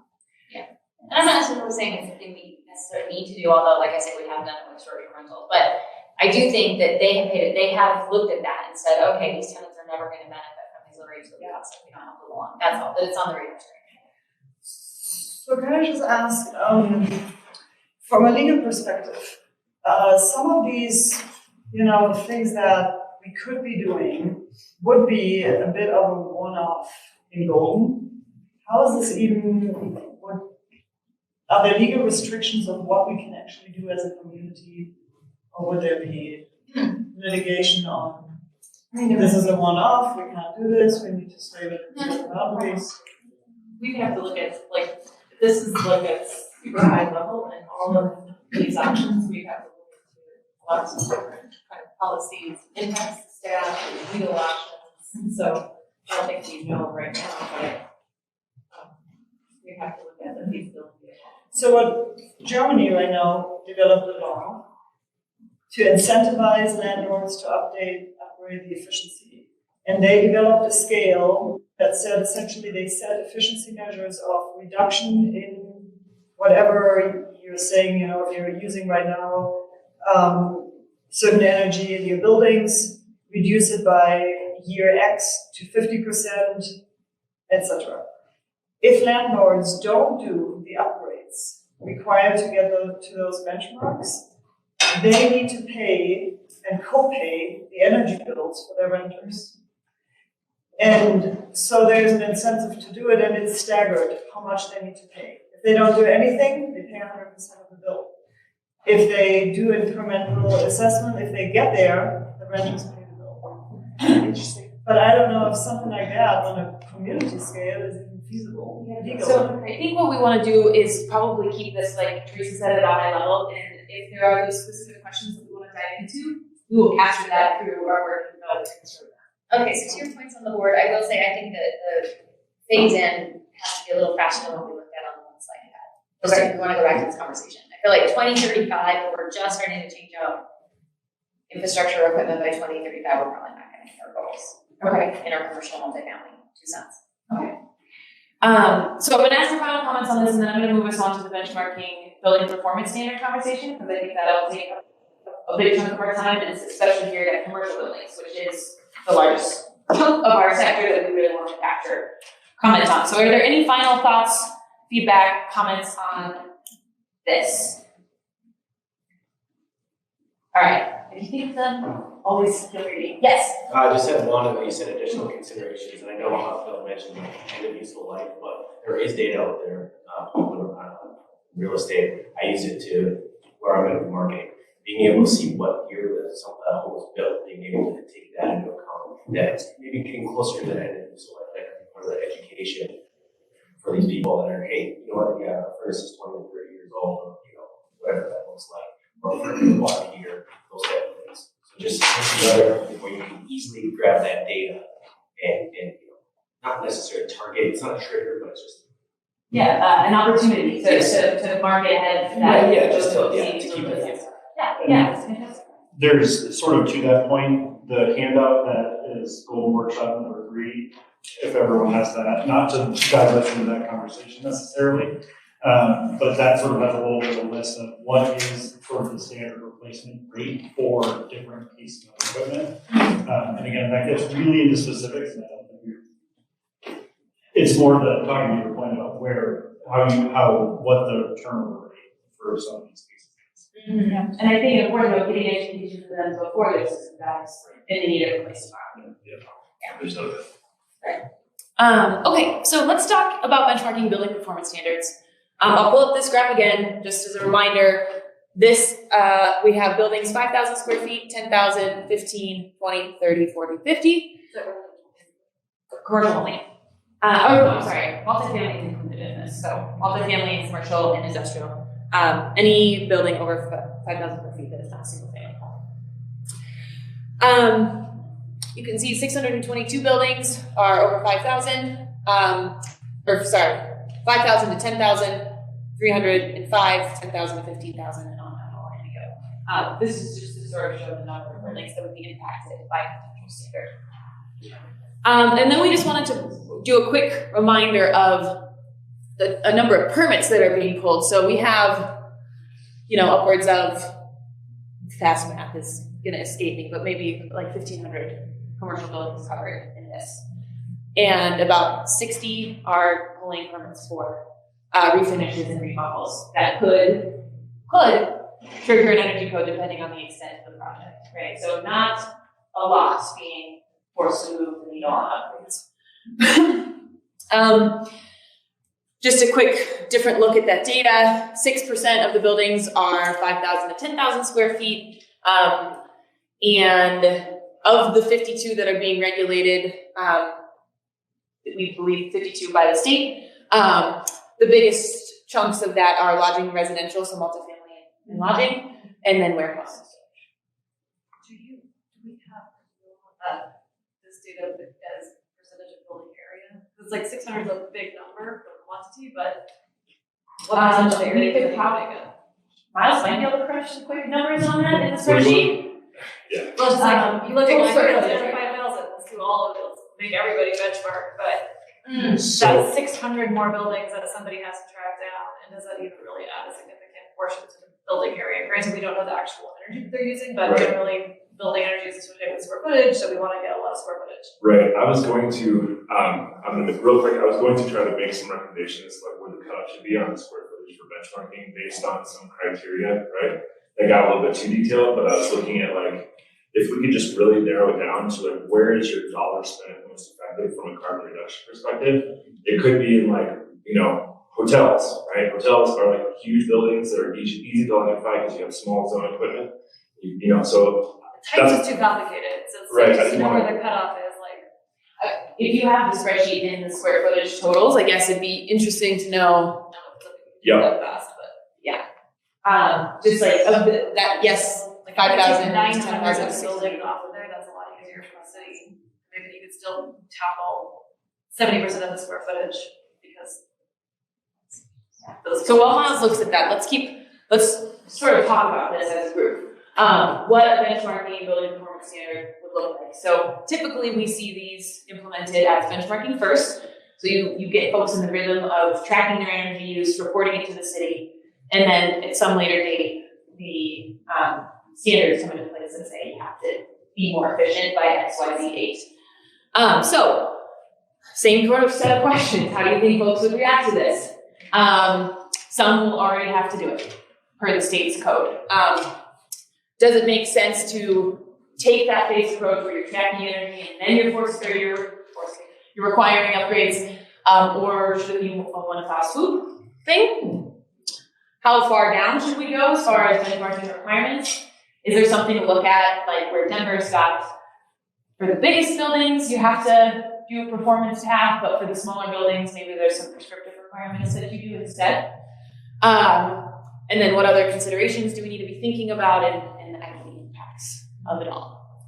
So, I'll open the floor again. Would love everybody's thoughts on this. Answer any or all or one or of these questions. Yeah. Starts with benchmarking. Okay. You have to benchmark, you have to know what you're trying to do before you can even begin to do it. Yeah, measure which you don't can. You can't control what you can't measure, what you can't measure.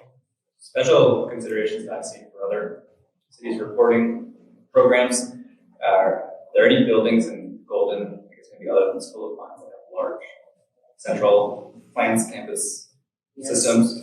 They've delivered heating and cooling from there. That results in some issues where you have to, and depending on how the reporting requirements are set up, where you have to allocate heating and cooling at the central plant to those buildings. That's not going to show up on their utility meters, and then take what's being delivered to those buildings, subtract it from the usage of the meter at the central plant.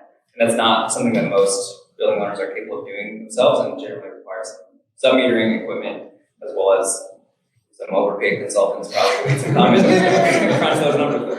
Yeah. Okay, so that's a good consideration to think about is if there are any campus buildings and how we treat that.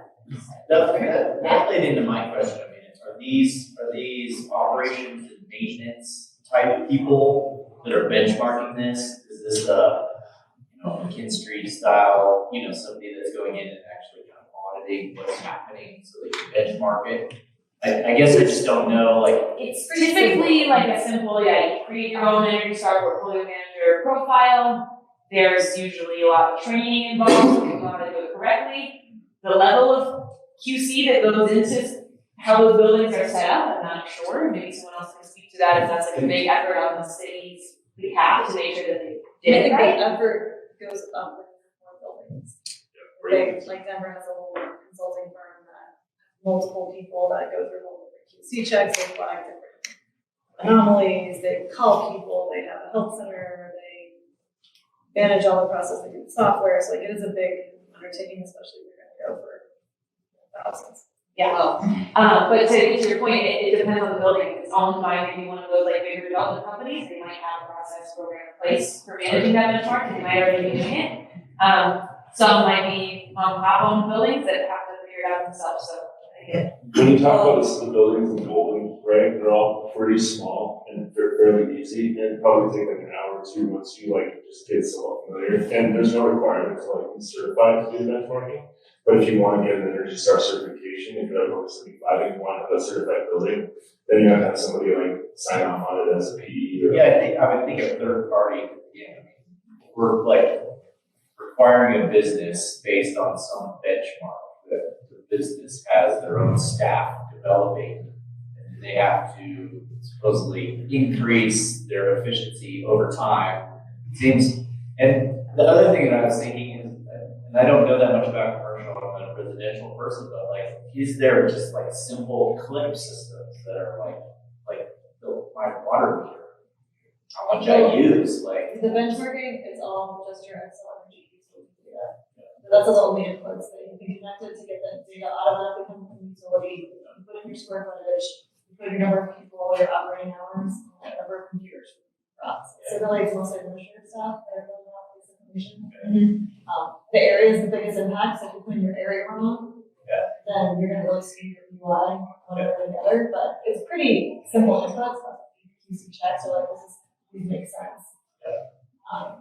It doesn't take a lot of training, it doesn't take additional metering. If you have special situations where you have 3 buildings on 1 meter, you can't do it accurately, but all these cities have those situations and they deal with those situations as they manage. That's all I was thinking about benchmarking, which is reporting what's on your utility bill along with the square footage of your home. It doesn't tell you a lot. You can find some shocking differences out in terms of energy usage about what buildings are more efficient and what's less, and then you can dig into the ones that are less efficient and see what's going on and go from there. But if we're talking about on-site production, meter doesn't fit. Right? But there's a way to track that. It's in your utility. Yeah, you still got something driving that unless someone's already installed. More or less. Right? Well, if you're not buying from utility, then it won't go to your UI. This is just your purchased power. So it's not, if you're just generating. But you could put renewable onto it and essentially lower your UI, which is effectively. So if you have like a lot, you're generating, you're off the grid, your wire is lower, and it will like show that you're being better, get the score that you get. So would it make sense to tie that benchmarking to the energy pass of buildings? Complicated. The energy pass. I'm sorry, could you repeat that? I didn't hear it all. Well, benchmarking is nice, but I'm wondering whether this group thinks we may want to go so far to say you put an energy pass on a building so that you have that information. It's, you know, when you're selling your house or buying a house, you have one. Oh, okay. That's what I mean by energy pass. So, I see. like if you're But I think we're really focused on commercial. Yeah, we should specify benchmarking and building performance standards really applies to commercial multifamily sector only. This does not, it could, not saying it couldn't, but Yeah. I don't think there are any programs that do it. And as a clarification, because the over 5,000, I mean, we do have some homes that are over 5,000 square feet. Yeah, But it still excludes those, right? Yes. Is that, When we look to purchase a property, we always ask for utility bills. We want to see what energy consumption is in the property. We want to make sure that we know we're getting efficient profit for our people. So that's one thing we make sure that we look at all the utility aspects of it. We don't want a building that's going to be burning through X amount of electrical dollars per year. The commercial buildings want to be Energy Star certified so that they can market that as renters. Yep. Same deal. So as far as building performance, as far as like, it's not like we're all on board for the tracking. It sounds like commercial buildings should be benchmarking their energy use. Yeah. it's in the interest of the building owner. And that could be incorporated into a building tag, it can be incorporated into a point of sale, it could be incorporated into many things. The next sort of thing, and we'll get maybe 2 or 3 minutes to hear thoughts on the building performance standard before we move on to the financial mechanisms. As far as requiring those buildings over time to become more efficient, how are we feeling in that space? Any comments, thoughts, nods? Sort of generally. We're not gonna get what we need to get. But again, how much more efficient depends on what the benchmark is. Certainly, So, I mean, boy, all buildings in Golden could be the most efficient in the planet, we might only need 10% off. I mean, seriously, we have no idea. Yeah. Right. Benchmarking. Yeah, we want to set a standard. Okay. Performance-based standard. Would you be interested in seeing some recommendations around the size of the building for the benchmark and how aggressive the performance standard is? So like maybe smaller building owners have a different, like you can see how that could be a sliding scale as well. There could be some model around that. I don't have that data right now, but that could be like a recommendation for like further pursuit, right? To say, let's determine what size we want to benchmark and base it on like how effective can we most effectively impact carbon reduction for the city of Golden, right? Does that make sense? So I'm done. We got to run out of time, sorry. No, you're good. I think that's fantastic. And I just think bang for your buck, I think is the main thing. Like, we're not interested in like the staff being save money. And as far as, we will have the state benchmarking program that the largest commercial building owners will already have to comply with. Yeah. So from your guys' perspective, how closely does City of Golden, whatever City of Golden does, need to align with what the state's already doing? Or is there some, you guys have thought one way or the other? Lower, if you're only gonna go to 50,000 square feet, you might as well not bother because the state's gonna do it. So this is kind of like, go to the next. Okay. And then we can also set different Well, standards, don't bump the performance-based benchmark. standards. So states are above. I see. Well, I guess technically the states they can also do performance policy, but yeah, we could find it more. Okay, yeah. So align with the state, because, yes. I'm stuck on the focus on square footage side, which I guess is a pretty easy piece of information we have, but really what we're trying to look at is electrical or energy use, which doesn't necessarily correspond. Like, I assume warehouses aren't doing very much except storing stuff. They might be gigantic, but I don't know, but I'm assuming they're relatively low energy use. But that's just like benchmark. Those that really do never. Yeah, exactly.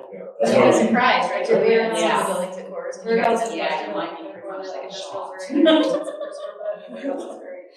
Right, so like, I feel like the focus is on square footage, but most buildings do correlate with square footage.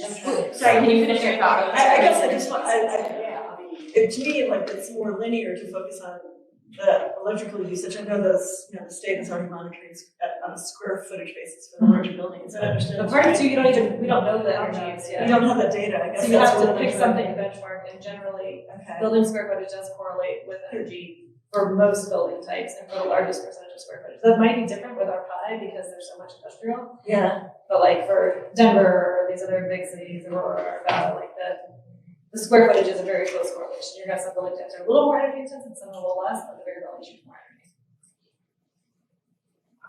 Okay. And I'll just add one thing, the way that the city's policy is set up is if you're a warehouse versus you're an office building, you will have a different target for efficiency that you will have to meet Classification for the building. Based on building, but whether or not you are even considered is all 50,000 square feet. for Yes, any building. correct. Even though the warehouse might use way less energy than Yeah. 25,000 square foot intense building. Okay. Does that sort of get to your question? Yeah. Okay, all right. Keep in mind projections. Okay. Any final thoughts on benchmarking? I feel like there's pretty good consensus from this group. Are there any considerations that we haven't talked about yet? Maybe from our affordable housing folks or folks, I don't know, real estate folks who, anything that needs to be thought of as we're considering this from the city's perspective. I think if you're gonna use a square foot benchmark, it's a little problematic. I think since we're talking about volumetric energy use, you need to talk about Cubic feet of energy. of space and what the requirement footprint is. So adding building class and then a whole per cubic foot for carbon use is better and more realistic. So you have different classes. You have a residential class, you have a warehouse class, and if the owner is incentivized based on these criteria, give them a list of tools and the efficacies of the tools. It's like, this is where you gotta get to, here's some ways to do it, and then incentivize them together. So I just want to share a little bit, and I'll pass this around. The board had considered a benchmarking ordinance a couple of years ago to recommend the city council, and we didn't go forward with it, mainly because the state ordinance was coming down the pipeline, and at the time Fort Collins, Denver, Boulder had already passed theirs, but we wanted to see what was going on in the state. But in that effort, we reached out to several local businesses and said, hey, will you help us be guinea pigs and fill out your Energy Star application for a benchmarking, questionnaire? How long did it take you? Was it easy? Was it hard to find your utility bills? And this is kind of just an example of what the output is through Energy Star. The free login is a one-page output. It is based on all of that square footage, but it already has populated all of those average medians and the industry standards nationally that are in there. So you don't even have to calculate all that stuff. So I just wanted to share what the experience is of the user that we're asking for in just simply reporting. And did you get feedback that it wasn't that much trouble, or did you get feedback that it was quite a headache? Yeah, no, we got some feedback that said about an hour and a half, maybe for the first one, and that's for folks that didn't know where their electricity bills were, their utility bills. They had to download them or compile them or look in their records. And then, our estimates is that subsequent years, if you're tracking this kind of data, it's going to take you less time, 45 minutes to an hour. The other benefit of this, which is not even the subject of tonight, is Energy Star also tracks the ability to track water and waste as well. So, that's something in the future for Golden reporting that might be a benefit to us. But in terms of simplicity, this is probably why the state chose Energy Star. It's free and it's relatively.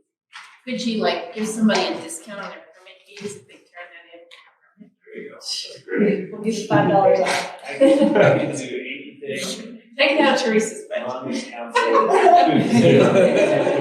Offset for permit fees against our business. Teresa, well, you guys have Green Buildings program here? Green Buildings, nonprofit. They'll come and do your Energy Star, basically the same thing for you, and then you can get a different award and something. We haven't implemented it here. Okay, so I thank you, Teresa, for sharing that. I think that's really helpful to know that it is just as simple as we think it is, and folks have tried it. So now we want to jump into the last topic of the day: is how is this all going to work? So these are just some example avenues of where we could maybe potentially get funding. I will say one that is it's already up. So taxes, right? We could follow what the city of County Denver did and put in place some taxes citywide that puts money into a fund that funds these types of efforts. Teresa, Marissa would, yeah, all the money. So it could be something like the city of Boulder has, where they have a tax on electricity use, or maybe it would be on natural gas use. I don't know. It depends on what you're trying to incentivize. That would fund private work in the city. There are already fees collected from building permits, but those fees pretty much net out at covering operating costs. So there's not additional money there as of right now to support funds like this or efforts like this, but that could be a potential place to add fees, or could be built into a new program. There are other incentives and rebates from government, state government, local governments, or federal government, right? Utility incentives exist for electrification and high efficiency equipment, and then there are financing options. We have commercial PACE in Colorado that allows for zero down financing or zero down and low interest financing on efficiency projects, and then green financing in Colorado, Green Bank, right? Just the Renew program. Yes. In the Renew program, residential rate. So the question I would like to pose to you guys is, how would you guys propose? Well, I guess let me. What funding opportunities exist? Should we be relying on private financing, or does there need to be some public funds available to support this from the city of Golden? Do we think something like a tax or a fee is feasible, and how do you think folks would react to it? Are there partnerships leverage for funding? And I think that these are all questions to get you thinking. I think the largest question we want to know is how much, rebates or incentives or funding will we need to sort of move the needle on some of this stuff? Small, medium, or large, and then where does that money go? No benchmarks, it's a really hard question to answer. Yes, but I have heard from this group that some level of incentive, or at least carrot in the residential side, would be important. So, do you have an estimate of how much we will need? That's the thing, yeah.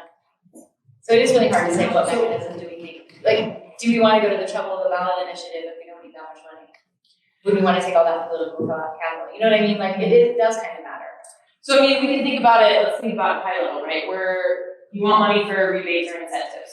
For a city like, how many folks live in Golden? Sorry? 20,000? Okay.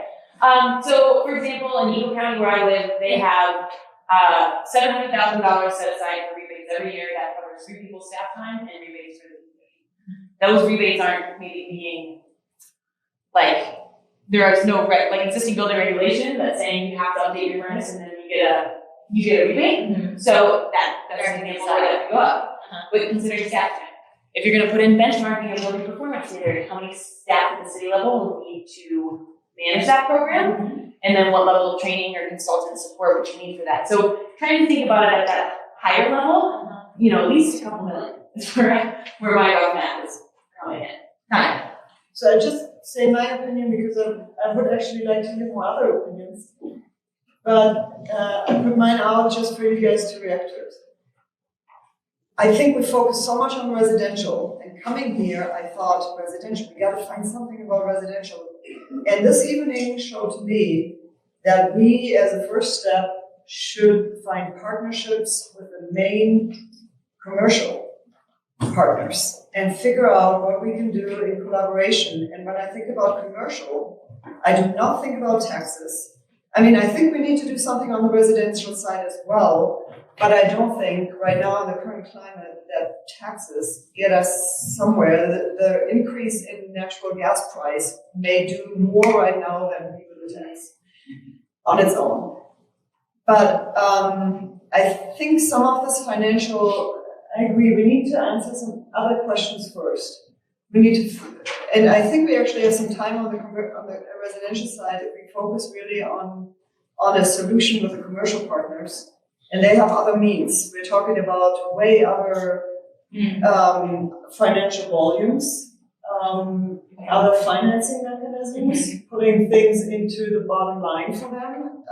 So the mechanism on the commercial side, where I think the big greenhouse gas fish lie, are different. So for me personally, I think actually we have some time to do 2 years of education and benchmarking, and then think about where we're going to be, and then think about the next way. I would exclude that at some point we got to raise some money to help with this, but this is not a priority right now for me for the next 2 years on the residential side. It still takes someone's time, I guess, as a city. Like if you were to be told tomorrow, okay, you gotta set up a benchmarking program, like, is there already existing staff? I would assume that you'd have to hire people. For reporting, we would not, but if we're just collecting reports, if we're doing analysis a little bit more, if we're doing something else. So you could potentially do the benchmarking part without hiring, and maybe then you would do it. I think so, yeah. Once we start looking at that data, then it becomes a little bit more expensive, But it does really depend on our mechanism too. If you do want to consider, say, a ballot initiative, you need to plan right now if you think you're going to pass a ballot initiative in 2 years. So it does sort of, like if we're going to take it off the table, fine. But if we were going to say that's on the list, then we're inside of time already. I don't know if that's helpful. I always like to think about these problems from a city planner perspective. So if I'm running the city budget and I'm saying that I want this program because it's really beneficial, what other programs of the city or services that we provide would it benefit and be reduced by a program like this, and that you wouldn't need as much cost to them? If that makes sense, like is there a trade-off? Is there potential? If you need more funds to do something like this, what services would you not want to provide as a city to balance the budget? So I always like to think about it like that, and where are your priorities? Maybe you start with benchmarking the city buildings. Yeah. See what our issues are and where we can reduce the energy use there. Yeah. Okay. Are you doing that already? Another idea is you can do more investigation in addition to benchmarking, like as a city, maybe to say, like, what would it take to electrify all of our city-owned buildings? Like lead the community through, Yeah, and I should just clarify, we've got solar on nine city properties, 7 of them make those buildings net zero already. We've done energy performance contracting in all of our buildings, and so that is the part that the city, or at least city council has said to me by example. We don't publish that a whole lot. Got one building that meets a LEED Gold standard. So it's that was newer construction and some other ones, but so I guess that leadership piece is there. I was just saying, publicize, maybe get courses to jump into if it's solar panels on there. Yeah, by benchmarking, finding out what the differences in efficiency are in the different buildings. We found out afterwards was that there were a lot of things that all the teams had to do was just change their operation procedures, and we got like 30 to 40% just from that. There was so much waste going on, and it was just people not paying attention to what was going on. Teams doing things the way they'd always done it. And we looked down there and we don't see any solar panels on the roofs, but we've also got a big humongous ROI project to change our fermenters out there. And that's an ROI payout that's going to save massive amounts of energy and water. So, get that stuff done first and forth.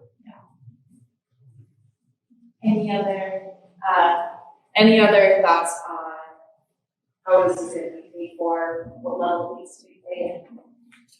Yeah. I think I would go back to Bill's mentioning earlier. There is a big difference, but we got all these other communities around us that have such a these programs that are so good. So I know someone where maybe you're kind of in the middle, but if you're it's still gonna be more expensive, but, you know, having a little bit of that carrot, just like people bills. I do think that there has to be some type of taxes that are gonna be in that, but I don't know what that looks like without having a number to try to reach. Yeah, so it seems like not adding any money at all seems like we're gonna be on the Yeah. I think you gotta look at who's benefiting the most here. If this electrification happens, there's one entity on the board up there that can't handle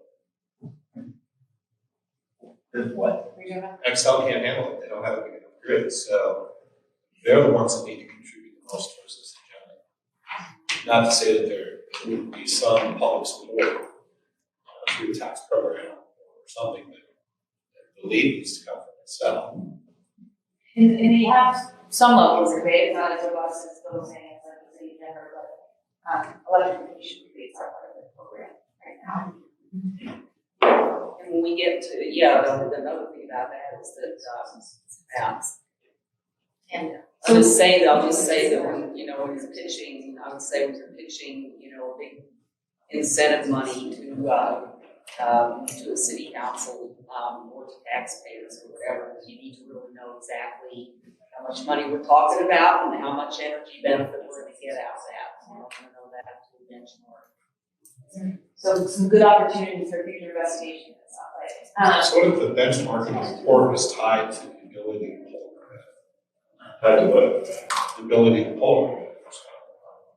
I'm gonna do a permit, okay, well, we'd like to see some benchmarking. Yeah. Not saying we're gonna make them do anything about it, you're just collecting data. That could be a low-hanging fruit. Why do you require to be a business and goal? I guess I want to understand then what a benchmarking ordinance does. Doesn't it just require all these buildings and whatever site you decide to go ahead and benchmark regardless? Yes. And then it dedicates staff to follow up and make sure they actually do it? Is that what the ordinance would do if it existed? So like calendar year, they have a deadline of May or something by the next year, and then there's enforcement penalties if you don't. Yeah. Oh, okay. Yeah. Okay. From that perspective, you know, with the state already having its performance criteria coming out in the next few years, Golden could be like, we're going to customize our performance standards for like different sections and sizes of building, you know, then you can kind of target where your savings, where you're benefiting with the dollar each better. Right. But we can be collecting whatever the state's collecting at Yes. 50,000 and above, and then we can be choosing whatever other size and Celeste says. We can be adding that data in and setting performance standards of our own. Right. In addition or the same as the state side. What Your building becomes golden. There you go. Goldified. People like to be the I'm ones. selling the goldified building. Yeah. Well, just on the benchmarking side, Guys, we're all so just keep it. If Okay.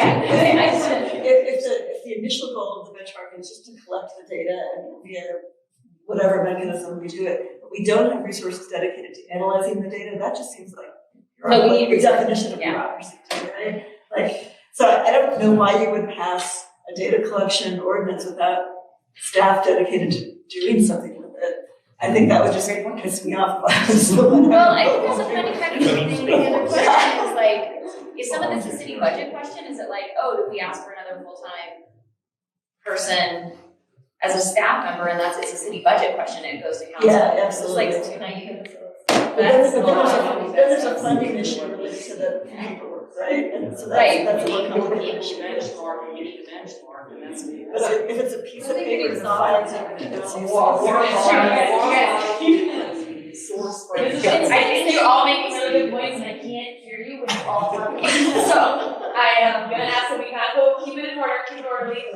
There's like 9 minutes left. Okay, so we're gonna talk for 4 more minutes before I have you guys come up and vote and we wrap up today. Let's quick rapid fire around the circle. Julie, starting with you, what were you saying while everyone was chatting? Well, I mean, that makes sense to me about benchmarking, is if we need more staff, then ask for that and get that more numbers. Yep, okay, thanks. Just one comment, I think you need more than internal staff, like these cities, there's software now, there's, I think not just the consulting stuff, but it makes it a lot better process. You have tools like manage the data and contact people and all of that, like. Yeah. And so beyond just staff, maybe a third party does pay it. And I think where I was just coming from with the suggestion was, is this group supposed to be brainstorming exactly all the revenue streams, or are we supposed to be saying, we recommend going to council and saying, we think this should be a budget priority, and we believe you guys should fund these first 3 years at this level, or whatever. I think that's what our purpose is. Yeah. More than figuring out exactly where it comes from. Correct, and I think beyond the administration of the benchmarking program, which is fantastic that that's what the focus is, and if that's all we get through, that's amazing. Further questions, if we got there, would be, how much money do we want to be giving out in rebates? Do we want to be paying for everybody's email? Or do we want to be, put paying a couple $100, and we want, so that level. Also building staff for enforcement, right? Okay, other thoughts? Any from you back there? Yep. Well, we were actually uncomfortable talking about battery technology. If the battery continues to improve and all of this becomes we are our own power source. Right, okay. So, yeah, sorry. Something to consider there. Sorry. Yeah. Related, but. Yes. Okay, any final thoughts on funding? Funding avenues, rebates, incentives.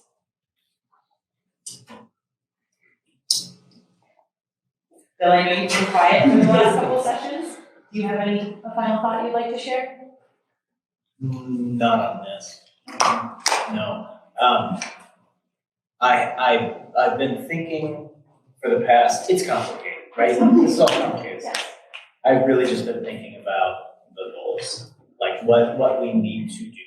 Mm-hmm. And I have written a small essay on it, but I'm not going to share it with you right now. We share it. But yes, that's a fantastic, I will emphasize that that's a fantastic point, right? What is the level of funding for incentives, carrots, programs, incentives, and carrots, and then also the administration of the enforcement, if we're doing sticks, that's gonna need to be required to get us to our goal, right? It's I think benchmarking is a nice start, but I think especially Denver, they had these high hopes that it was actually gonna reduce energy use, and they thought they had these case studies where it did, and it didn't at all. It didn't. There was no statistically significant reduction in energy just from disclosure. It's very powerful information, but I think just saying oh, that's all we're gonna do, we're not gonna get anywhere in the energy reduction side. It's we have to do other policies require pumps on replacement and lower energy use, especially early. As we get later, reducing electricity is not really all that beneficial for carbon. Right. But if right now there's still a lot of carbon in the grid between now and 2030. Okay, so I think what we can take away from this is we have a general trajectory, or at least a general understanding of you guys, what's required to get us to goals. It's performance standards.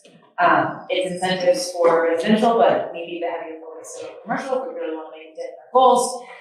And so what our job is to take all of this overcomplicated conversation and to figure out what might those funding levels need to be to move some of this forward. And that's what hopefully we'll be able to provide some guidance or thoughts on in the roadmap when we get to working on that. So thank you all for the discussion. I know this is a messy topic. There's so many things to talk about, but I appreciate you guys all sticking with us and sharing all of your thoughts. So now I'm going to, I will just wrap us up and then I'll ask before you leave to please stand up. We'll do, let's just say, we already did it. You guys are amazing. Residential on the top of the sliding bar, commercial on the bottom of the sliding bar. You guys can go, any color sticker works. Maybe don't use white, because that'll be hard to see. But if you guys wouldn't mind putting a dot sort of along the spectrum of how far we want to go. And I know it's hard to think about the funding conversation. You can think about it in terms of sort of the waypoints that are on the slide here. You know, what a little bit of fee would do, what a medium fee would do, or what a large fee would be able to enable. And so that can give you guys some guidance on where you put your stickers. Got a question, Ian? Yeah, well, just a question more for Teresa. So what's the next step? I know that Sustainability Council is meeting with maybe planning to come up with a recommendation for City Council. And is there any opportunity for us to get involved? And if not, then can we speak at some point to city council? Like, how do we get involved? What's the process? Absolutely, thank you, and we are keeping your numbers, and we're gonna be asking you to come back in and for those opportunities. So our next steps are, we have one more meeting of, not this group, but with the consultants, with city staff, the representatives from planning commission and the sustainability board to work on the roadmap. The roadmap is kind of the long-term recommendations. After that, which is 2 weeks from now, we're going to enter a phase that we need to do more outreach. We're going to shop this package, Guiding Golden, the videos, all of the quotes, the great explanations from this group, and the comments to a lot more people. We don't have a critical mass of opinions from our citizenry, from our business community yet. We're going to spend June, July, and part of August doing that. And then you are correct. The planning commission and the sustainability board need to come back together to talk about all of the input, including this, at their meetings.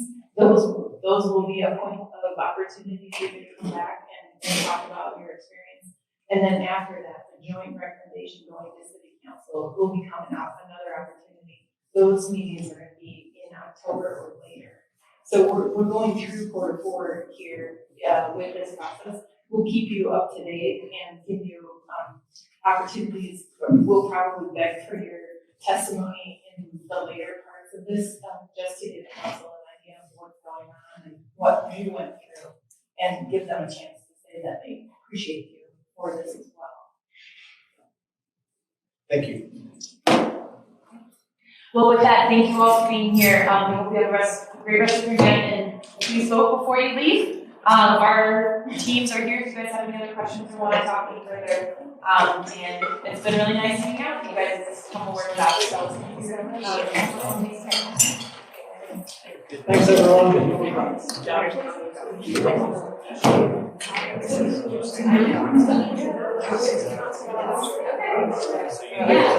Let's take the next